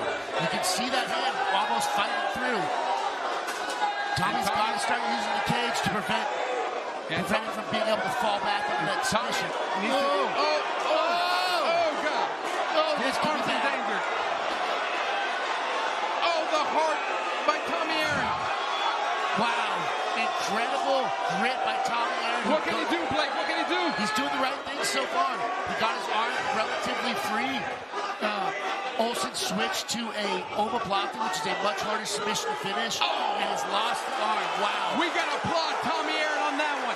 Everybody's on their feet. It was in danger of getting his arm broken, and he survived. Honestly, I thought his arm might have gotten broken right there for a second. The way the angle that was at, there's no quit, Tommy. Tommy's not the kind of guy who's going to tap out. And there's no quit in Olsen. I think he was playing possum. He's got plenty of energy left. And we're halfway through round two.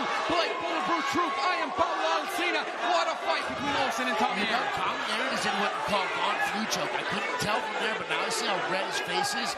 He might have been relatively close to going out. A Von Flu choke is a variation of a head and arm that you can do on a guy when he's stuck underneath you.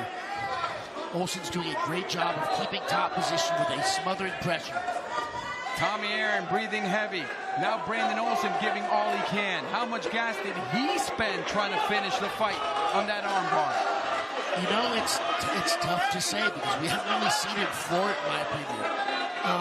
He's doing, in my opinion, the right thing here also. He's got almost 2 minutes left on the clock. He's looking to find his openings with submissions, and he's going for either the far side arm or the neck. Tommy's doing a great job of getting off his back and trying to come back up. What a fight. Brandon Olsen trains with the Nick Diaz Academy. You know he's got plenty of skill and heart. So we can see Olsen going for another Dar's choke here, where he slides the arm in around the neck, and it's sealed into the, oh, actually this is an anaconda choke. No, it's a Dar's choke, excuse me.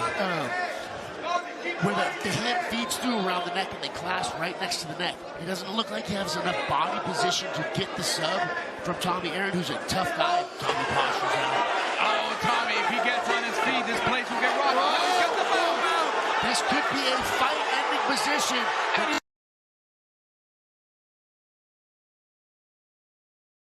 I'm going to try to break your...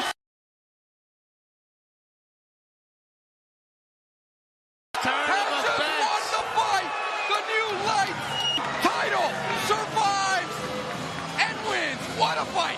Man, I thought he may be going to the hospital with a broken arm. However, he is going to the top, getting crowned with some new Lights Out Extreme Fighting jewelry.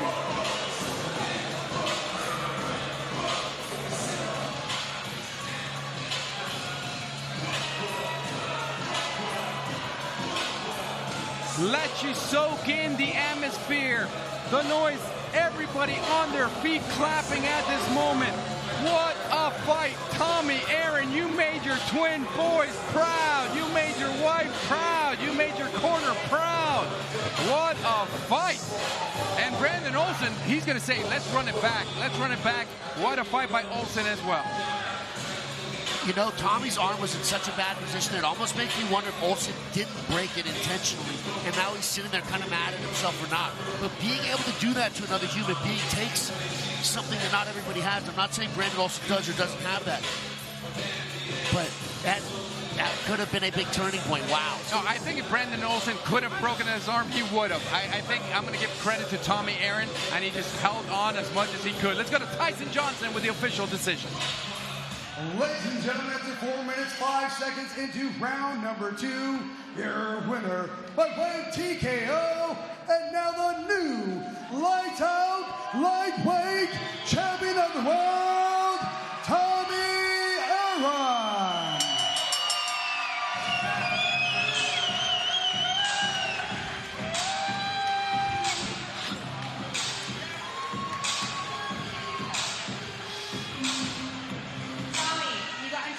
Many times, almost submitted. How'd you get out of it each time? My spirit, I know God has me. And I know that whatever storm that comes my way, whatever adversity comes my way, I have a greater God behind me working. It's not me. It's not my own. It's 100% Jesus Christ, my Lord and Savior. Yeah, that beautiful slam takedown. That's some Jesus strength right there, wasn't it? Absolutely, that's dad strength. Speaking of your twins, last time you fought, they had just been born. How are they doing? Oh, they're amazing. They're growing every day. Just seeing them grow is such a privilege. It's such a gift from God. They're not mine. God lent them to me and entrusted me to raise them and to father them. And I grew up fatherless. I never had a father. So now it's my turn to be a great father. I love that. Lastly, you do this prayer before the fight. Walk us through that, what you do. The prayer? I always pray. I pray. I keep my mind centered and focused on Christ. I pray all the time. I don't stop. It says in Scripture, do not stop praying. Pray without ceasing. To always keep your mind, if you seek the kingdom first, everything will be laid in front of you. Your path will be set for you. Congratulations, Tommy. Give a kiss to your little boys for me. Congratulations. What a fight. What a win. Applauding Tommy Aaron and applauding also his speech. You can be a believer, not a believer. Personally, I am, but I believe that his faith in God, his faith in another power, helped him win this fight. Because somebody else might have tapped or might have had their arm broken. You know, whatever inside of Tommy to not tap there and almost let his arm get broken is not of this world. So a ton of respect to Tommy Aaron for being able to fight through that, having the faith in himself, his skills, and in God to get there and get the W. God's strength is what he called this slam. Let's go to the highlights. And let's watch it again. And Blake, you have a brown belt in jiu-jitsu, especially when they have Tommy Aaron. I want you to take over and talk about how painful it was for him to survive that moment. You know, so you can see here, that arm is, you put your hand behind your back and try and lift it off your back, it's hard. That thing's 7-8 inches behind his back. Even if, look at that. Oh, I don't know how he's got the leg. I don't know how his arm didn't break right there. And if he spins the wrong way, it's snap, crackle, and pop. I mean, we're not joking. That's how close he was. And wow. what that does to potentially to a guy's career, he's fought twice in, 8 weeks now? And you're going to take, 6-7 months off as a result? But there is not an ounce to quit in Tommy Aaron. Here you can see a very deep Darce choke by Brandon Olsen, excuse me. Tommy Aaron finally gets to a mount dominant position and just Donkey Kongs punches down until the referee steps in. Yeah, he holds the back of his neck there, punching in. And Olsen, maybe it was the weight cut, because you kept mentioning it. And I did notice from Olsen, he'd have lots of energy, and then he'd kind of be winded and kind of walk it out. And then again, and then we saw when he couldn't finish it with that arm bar, his gas tank ran out also. You know, sometimes when you hit a guy really hard and they just keep walking through it, it almost kills a certain level of your confidence going into the match. He had that arm dead to rights, wasn't able to break it or get the submission, and maybe he kind of gave up a little bit. But whatever Tommy did to survive that and continue fighting through was just not of this world. Yeah, and also what that means for him and for his opponents. Imagine fighting Tommy Aaron next and you're like, what do I have to do to submit this guy? Maybe you have to scrap the jiu-jitsu attack because it's not going to work on Tommy Aaron. That's the heart that he showed. You know, he's the type of fighter that will fight to the death, and he proved it here tonight where he was more willing to get his arm broken than tap out, which as a fighter who's willing to fight to the death, I respect the hell out of it. We still have one more fight, the main event for the flyweight title. Carlos Tito Puente Jr. taking on Victor Rosas. Check out these two personalities that are going to be fighting for the lights out belt. My name is Victor Rosas, and I fight out of North County MMA in Escondido, California. So the last fight, I fought Anthony Doe. He came straight forward the entire fight, which was to my advantage, and took him out via TKO in the first round. My name is Carlos Puente Jr. I fight out of Classic Fight Team, baby. You know, if it's my way, we get out in the first round by knockout. If not, I'm ready to go all 5. I won all 5 last fight, and I can do it again. I want to stand there and bang. I always like to strike, and I want to get inside, put him up against the cage, and if it goes to the ground, you know, I'm well prepared for that. But I think overall, I'm more exciting, I'm more dangerous, and I'm here to win. Carlos Puente Jr. taking on Victor Rosas for the flyweight lights out title. That's next. You're watching Lights Out Extreme Fighting 12. Puente Jr. taking on Rosas is next.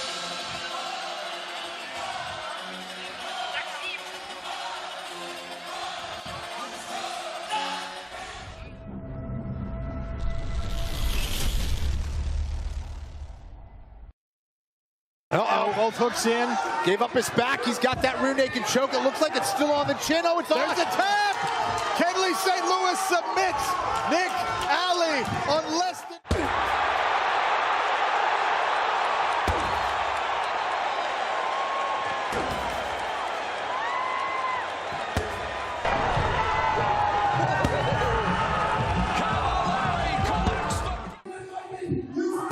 He's not going to beat Andy Flynn's time, but I tell you what, he is stone ahead at this point. He rolls it up nicely, looks like he's got it. He just couldn't get that purchase and that roll to get over the lip of the whiskey barrel. Whereas Chris Beetham... Guys, you know, I would like to see that we got time to try to be smart, make sure that he's composed. He just got caught by a big shot. Anthony needs to take more damage. The O might go for Nakatani if Hansen can continue to apply this kind of...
now, making his way to the cage, Carlos El Rey Puente Jr.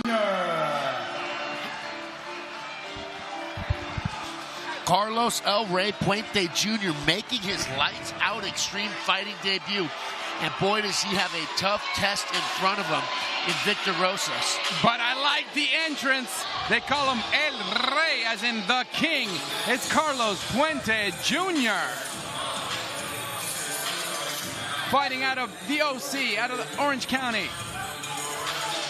So here are my bullet points for victory for Carlos Puente Jr. Number one, strategic exchanges. He needs to get in, land, and then get back out so he can keep this fight on his feet. Number two, he needs to fight long, meaning he needs to stay outside of punch range and use long-range attacks. Third, he needs to utilize kicks, especially straight teeps and roundhouse kicks to the head and leg. And one thing worth noting about Carlos Puente Jr., 7 out of 8 of his wins are via finish. So this kid comes in here and tries to put his opponents away. His last 2 victories were triangle chokes that got him the win. Looking for victory number 9. This for the flyweight title, 125 pounds. Basically what Bulletproof Troop weighed when he was 6, around there. You know, believe it or not, Pablo, I actually fought at 170 pounds once. About 240 something now. But you're what, 6'3" or 6'4", right? 6'4", and you yes, fought sir. at 170? Crazy, right? Wow. I really think that cutting weight puts handcuffs on a fighter's ability to perform. You know, you're putting handcuffs on your body before you go in and have one of basically a fight to the death. So my personal opinion now, I'm not big on weight cutting anymore, but I had to go through some severe, tough weight cuts to feel that way. Well, the problem with when you don't cut weight and fight at 170 and you fight a monster who weighs 220 and cut weight and was able to make 170, and then it's like, do you think they should change the rules? The weight should be done the same day as the fights? Then that way, or what are your suggestions? Or leave it as it is? And now, making his way to the cage, please welcome Victor Rosas. Victor Rosas coming out next. LXF alumni who is riding a 4-fight win streak. And Pablo, you just asked me about what I think about weight cutting and potential rules. I think a day of rehydration clause isn't a bad idea, or guys fighting around their natural weight. I don't think it's a bad idea but it needs to be universally adopted to get guys to stop doing it. But let's not talk about weight cutting. Let's talk about our man, Victor Rosas, coming out. Like I said, 4-fight win streak at the moment. And here are my bullet points for victory for Victor Rosas. Number 1, start quickly. Come out hot, get to work, and let his hands go. 6 out of 7 of his wins are first-round finishes. Number 2, forward pressure. He needs to get the punching range and start to exchange and land, or get the takedown. Third, he needs to mix up his attacks, especially utilizing his hands to set up his takedowns. Those were Blake Bulletproof Troops' keys to victory.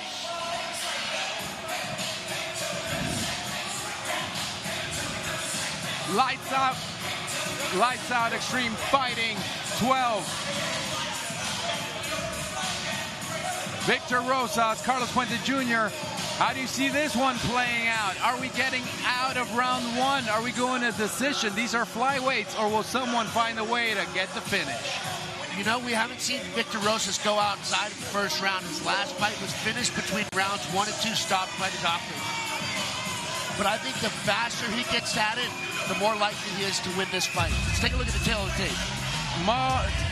Almost the same age, much longer reach for Carlos Puente Jr. 5'11", Rosas just 5'7", but he's one of those sneaky, long 5'7s. His reach is like a 5'9", 5'10 guy. If you see Rosas, he has really long arms. Ladies and gentlemen, it's now time for the main event of the evening. This bout will be 3 500 rounds in the flyweight division. This bout is being brought to you by Family First Life and being streamed on Fubo Sports. Ladies and gentlemen, this bout will be for the Lights Out Flyweight Championship of the World. Introducing first, Fighting out of the blue corner, this fighter stands 5 feet 11 inches tall. He weighed in at 124 pounds. He represents Classic Fight Team with a mixed martial arts record of 8 wins and 8 defeats. He hails from Fountain Valley, California. Please welcome Carlos El Rey Puente Jr.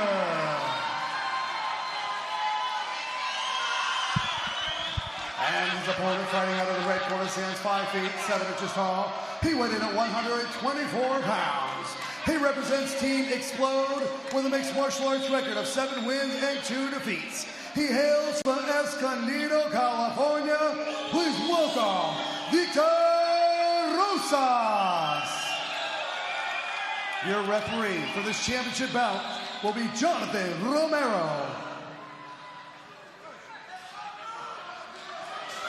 All right, gentlemen, we've been over instructions back in the dressing rooms. Remember, protect us at all times, obey my commands at all times. If you want to touch gloves, go and do so now. Let's go back to our corner and come out fighting. The main event of the night. The lights out flyweight title on the line. Carlos Puente Jr. taking on Victor Rosas alongside Blake Bulletproof Troop with the color commentary. I am Pablo Alcina with your play-by-play. What a night we've had, and it's time for the main event. Puente Jr., Victor Rosas. And the fight is underway. Rosas, Puente Jr., and they come out swinging. Rosas in the red corner with the white and red trunks. Puente Jr. in black. I'm surprised to see as much forward motion out of the punch. Oh, a left by Rosas that connects early. An uppercut as well. He wants to get out of here soon.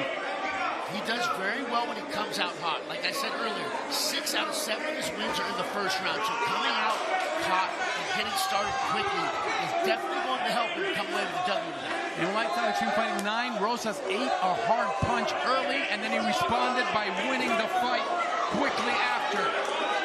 And here's Puente Jr. responding. El Rey, the king. Much taller is El Rey. Yeah, much taller, which is why I'm surprised he's not fighting a little bit longer. Because as a taller fighter, you can hold your ground or slightly go back, and the guy has to walk through that much more of your damage before getting to him. Nice straight right by Rosas. Yeah, Rosas has great hands. So this is what I expect to see more in play. These kicks, staying at this long range, chopping kicks to the leg and straight kicks to the body.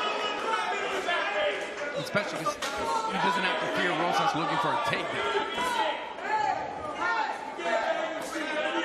Wow, what a fast shot to Rosas. Both guys are kind of testing the water here. Focus by Rosas, but he needs a hard punch. Hard kick, and then the left connects. Rosas does a great job of waiting in and staying in range as his opponent backs up, particularly right after he lands a strike. The left has landed on the face and on the body. The left causing damage to Puente Jr. Oh, double flying knee. They missed, but not by much. Now Rosas looking for the takedown. Well, he might be in his neck here. But he's not in great control of the body. It's a little bit high on the back. But it's possible that if he's able to get that left hand, I don't think he's going to be able to secure this position. But if he switches and grabs that left leg of Victor Rosas, he can land in a tight hamstring submission hold. Good job by Rosas to get his chin out of there. Yeah, great job of shaking him off there. Now what he needs to do is utilize his top position and land some elbow strikes with his left arm. Oh, he's got the back. Now he's on Puente's back with one hook in, landing some strikes. Let's see if he's able to capitalize on this position and get the second hook into the body. Oh, both hooks in now. And he's got the back. Puente Jr. responding. But being here against the cage makes it significantly harder to control the position, to keep the guy in front of you, and not only that, but to blind and choke him.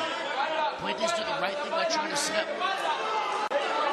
Rosas has that body driver locked in, which means it's going to be very hard now for Puente to escape this position. It's going to be hard for Puente to even breathe right now. That leg lock squeezing the stomach of Puente Jr.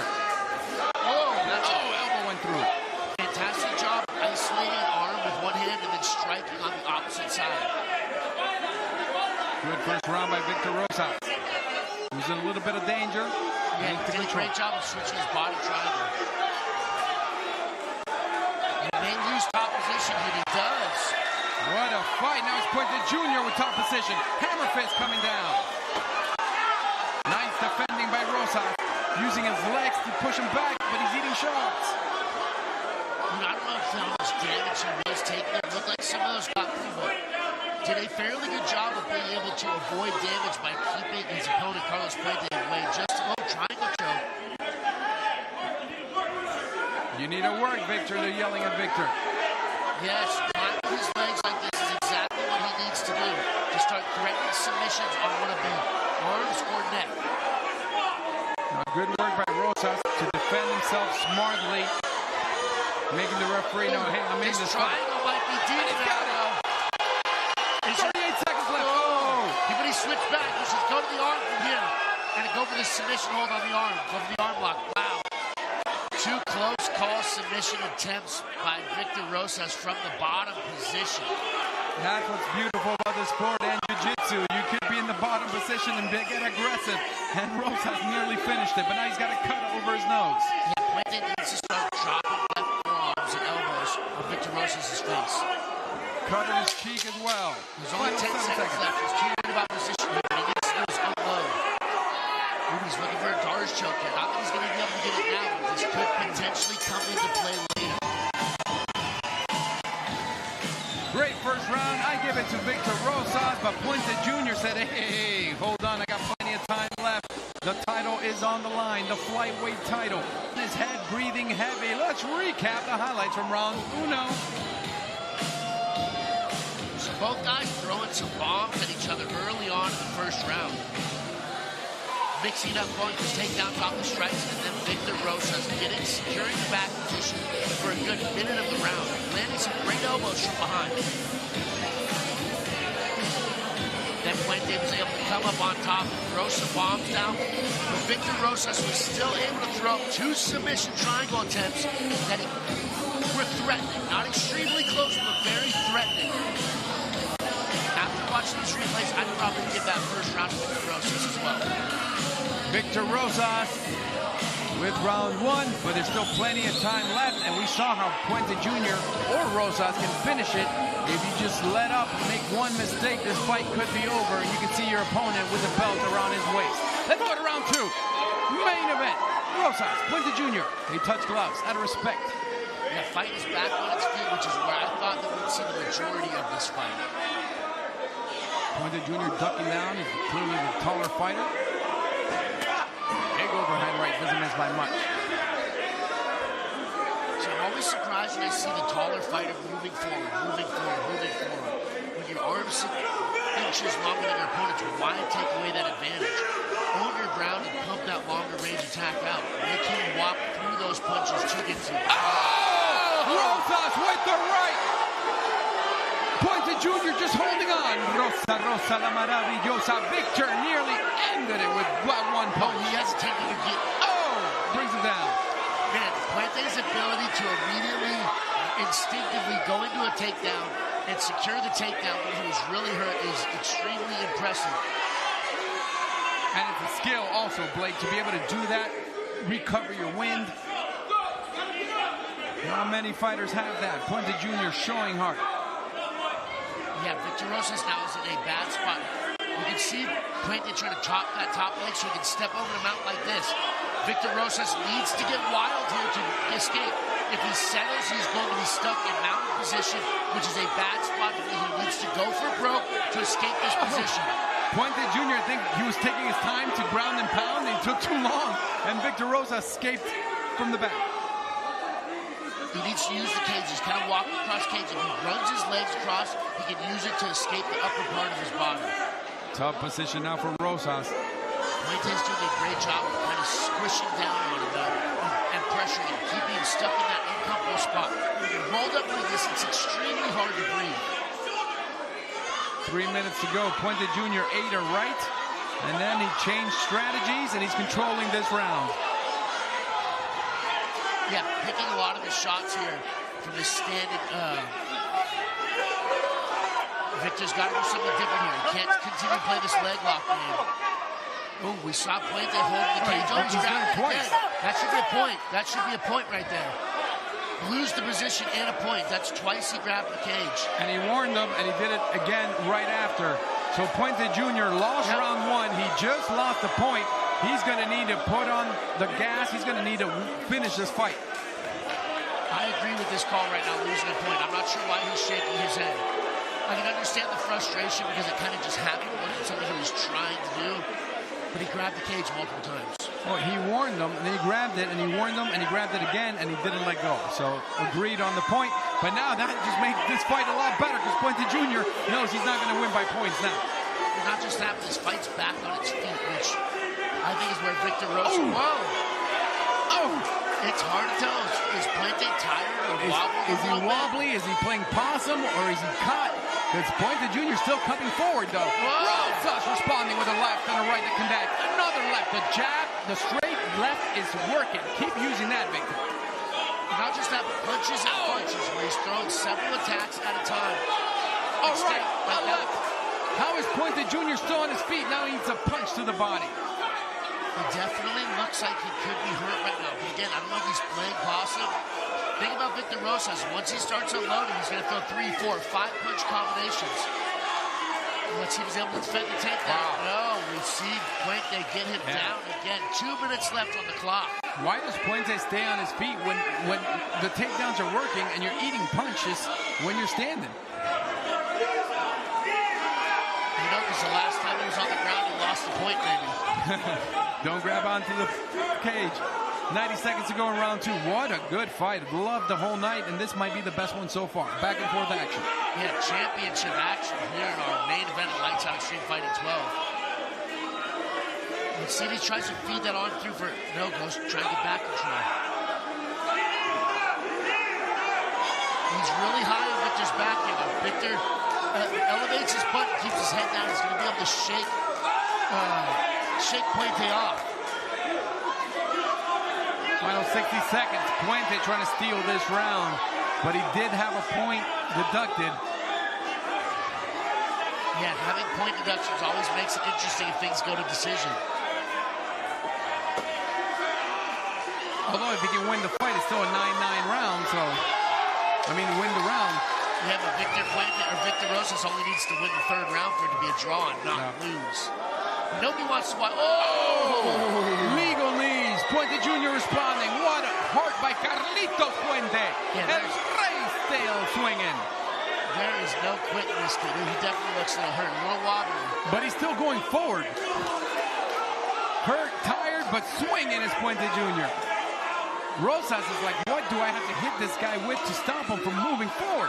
The thing I love about Mexican fighters, they got that fighting spirit in them. And Victor Rosas and Carlos Puente Jr. both have that. They have been leaving it all inside the Lights Out Xtreme Fighting cage tonight. And that's the end of round 2. The flyweights swinging like heavyweights now. They're throwing everything they got left in the tank.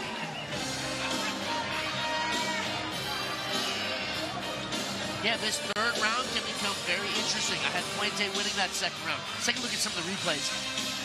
Beautiful body shot combination there, and wobbles Puente. But you have him winning the round, but at 1 point deduction, so you have it 9-9. Correct. And I had Victor Rosas winning the first. So it's 19-18 in my opinion right now.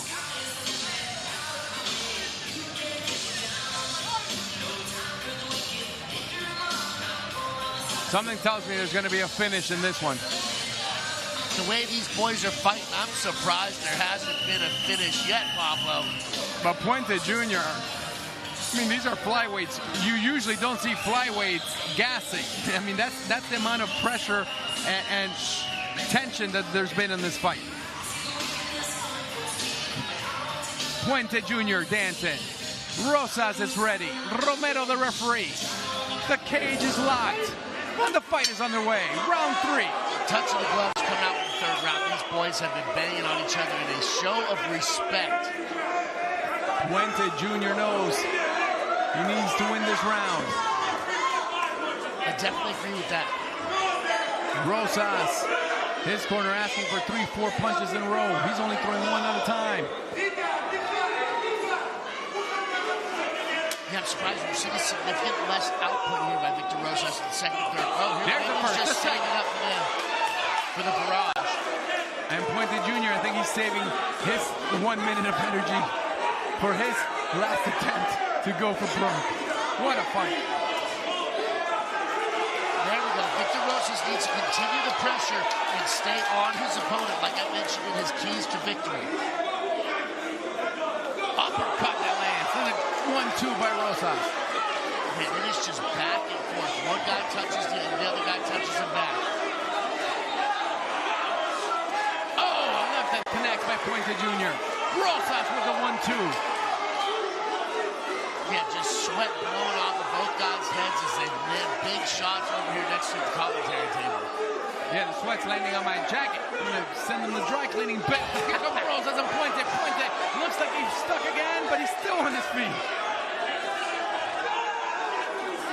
I wonder if Victor Rosas is here kind of trying to counterpunch, because after each of Puente's attacks, you're going to see a big opening before he returns to his ready position. I'd like to see Victor Rosas step in and capitalize on that open window by counter-striking on Carlos Puente Jr. But I think Rosas is afraid to throw more than 1 or 2 punches for the fear of a takedown. He does not want to go back down on the ground. I think on the feet, he knows his boxing is enough to win this fight.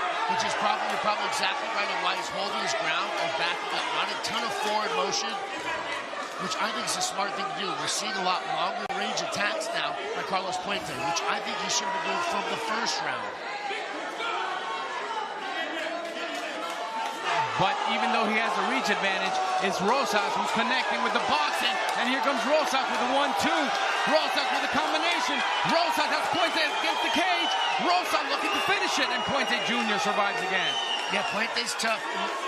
Rosas just gave him an opportunity to quit, but Puente was not about to give up. Got himself off the cage and out of danger. We still got 2.5 minutes left in this championship fight, Pablo. The jab is what's been controlling the fight when they're on their feet. Puente Jr. needs to try to get this down to the ground because he's getting driven crazy by that left jab by Victor Rosas. You know, one of the dangers about going for takedowns from your tires is you want to get a guy stuck on top of you because you didn't have the energy to finish the takedown. Oh! There's that jab again. See, these are the opens right after this punch. I'd like to see Rosas cap. Whoa! And the right. Now to the body. Beautiful job mixing up the targets there. Going for the right hook to the head. And another right. But he's driven him crazy with the left jab, and now he's unleashing the right. Another right coming in. Why not a kick? To the right, a left. Puente Jr. still on his feet. A knee. A wide tie clinching knee by Puente Jr. 90 seconds left on the clock, and Victor Rosas is trying to finish his opponent here in our main event. They do not want to go to decision. Neither one. These are flyweights. They're giving their all. What a night of fighting. Yeah, this last minute's going to tell us who really wants it more. Who's going to put themselves in the spot and potentially take this home? Because this third round has been close. I think the edge to Victor Rosas. But it has been a close round. This entire fight's been close. But Puente Jr. is the one going forward, and we saw the judges give, in the Burke fight, giving a lot of credit to the fighter going forward, even though he was eating more shots. Yes, you never know how judges are going to judge it. That's why both these dudes are getting in and trying to get the finish. 45 seconds to go. The main event for the lights out lightweight world title. Who wants it more? Yeah, this is where we're going to see who the champion spirit is. Who is going to continue to floor it here in the last 35 seconds of the match? Is someone going to be able to put someone else away? We will find out. Puente Jr. with a little Euro crossover step, trying anything to connect on Rosas. There we saw a tired takedown attempt by Puente, who almost got stuck in bottom position. Ooh, let's see if he's able to finish this. I doubt he's going to finish his guillotine. Oh, but he landed an awesome knee to the body of Puente Jr., and that's a nice little touch for the judges. I give Victor Rosas this round also, plus with the point taken in round 2. I have Victor Rosas as your champ, but let's see how it finishes. You know, I agree with you right now. And it's over. Wow, what a great fight. Look around, everybody on their feet. We're clapping. Victor Rosas, Puente Jr. put on 15 minutes of quality fighting action. But who gets the belt? quick break, and we'll be back with the official decision. You're watching Lights Out Extreme Fighting 12 on Fubo Sports. We'll be back with more.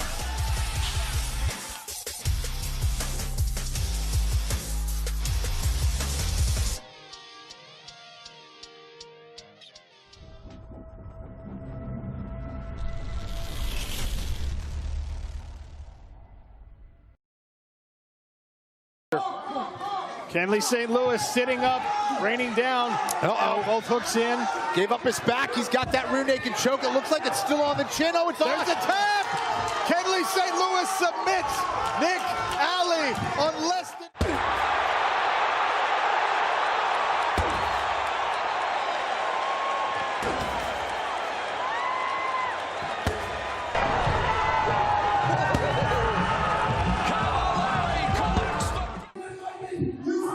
He's not going to beat Andy Flynn's time, but I tell you what, he is stone ahead at this point. He rolls it up nicely, looks like he's got it. He just couldn't get that purchase and that roll to get over the lip of the whiskey barrel. Whereas Chris Beetham... Guys, you know, I would like to see them got time to be smart. Like somebody's composed. He just got caught by a big shot. And he needs to be dazed to take more damage. The all might go for Nakatani if Hansen can continue to apply this kind of...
An amazing fight between Rosas and Puente Jr. Now we will find out who gets the flyweight lights out title. Blake Bulletproof Troop, I am Pablo Alsina. Shawne Merriman was just saying what a great card, and he's inside the cage, and now we're going for the official decision. Ladies and gentlemen, let's give a big round of applause for both of these gladiators.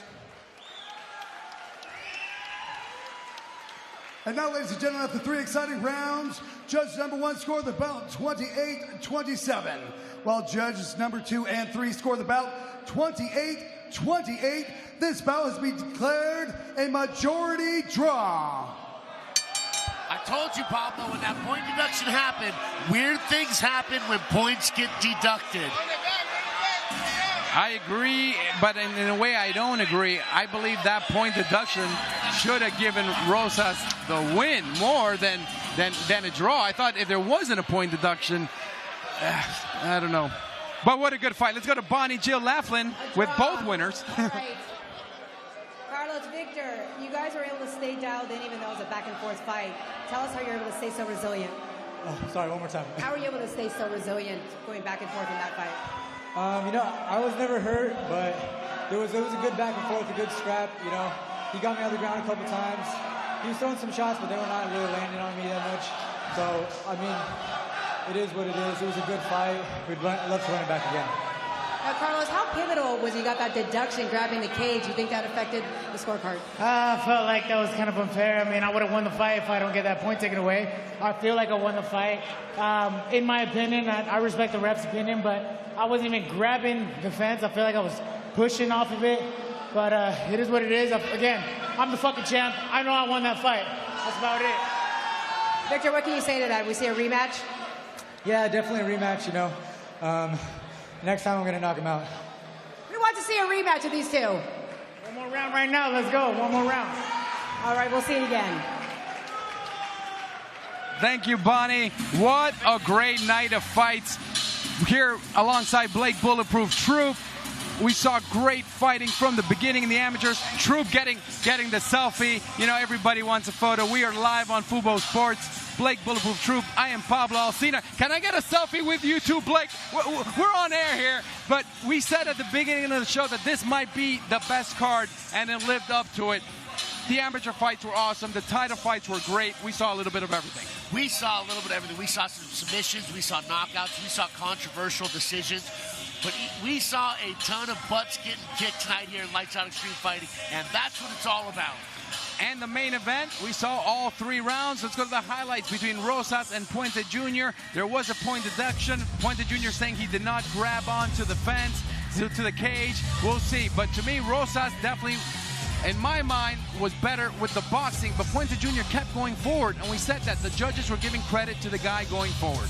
You know, I'm not mad at that. The thing about judges is subjective, where it's different. People are going to have a different opinion on who wins. It's not like regular sports where it's scoring basketball, you get 2 or 3 points, and it's easy to calculate. This is not quantifiable. It's subjective to the person's opinion. And I disagreed. I thought Victor Rosas did enough to take it home, particularly with the point deduction. But I don't mind watching this fight again, Pablo, because this was one of the most exciting fights that we've had here at Lights Out Extreme Fighting. I would like to see it again. I thought the Tommy Aaron fight, the co-main event, was incredible. This fight was sensational. Also, here we see Victor Rosas. This is what I don't like. I definitely thought he definitely dominated in the boxing. Puente Jr. had opportunities, but when the point got deducted, I thought that definitely was going to give Rosas the belt. Yeah, I'm a little bit surprised by the decision, but like I said, I don't mind watching great fights happen again. Great combinations there, left and right. Also, Puente Jr., to his credit, looked like he was gassing, but he kept coming on. There he had the back. Rosas was in trouble as well. There were definitely a lot of very back and forth moments in this fight where it was absolutely a very close fight. But when you included the point deduction, that's why I feel like Victor Rosas did enough to get the W, but I'm not mad at watching this one again. You can give this to me, and I'll accept 13 and 14. Well, 13 would be January. Would these 2 guys be ready by January 6th? I think so. They look like they were ready to do a 5th or 4th, 5th round right now. I would have liked to see, maybe we can bring them back for Lights Out Extreme Fighting 13. Run it again, because somebody has to get that belt. And again, just what a great fight, left and right. Rosas the shorter of the 2. But, I mean, just look at the replay. The highlights were mostly Rosas. Yeah, it was an incredible fight to watch. That was a banger just now by Victor Rosas and Carlos Puente Jr.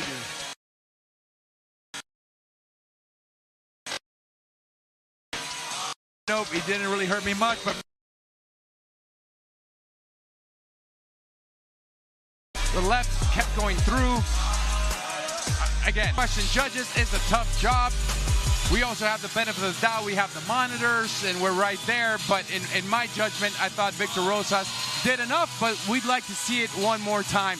Closing thoughts, Bulletproof Troop on Lights Out Extreme Fighting 12. Man, the cards keep getting better and better. I don't know what's planned for January, but you're going to want to tune in because each Lights Out has gotten that much more impressive and that much harder to top. So I don't know what they're going to bring to co-main event and main event in January. He's Blake Bulletproof Troop. I am Pablo Alcina. Find us on social media. Tell us you watched the show.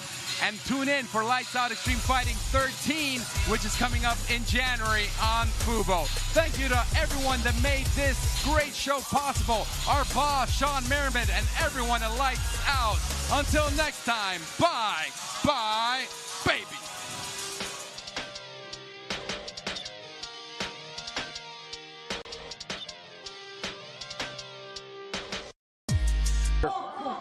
Kenley St. Louis sitting up, raining down. Both hooks in. Gave up his back. He's got that rear naked choke. It looks like it's still on the chin. Oh, there's a tap. Kenley St. Louis submits Nick Alley on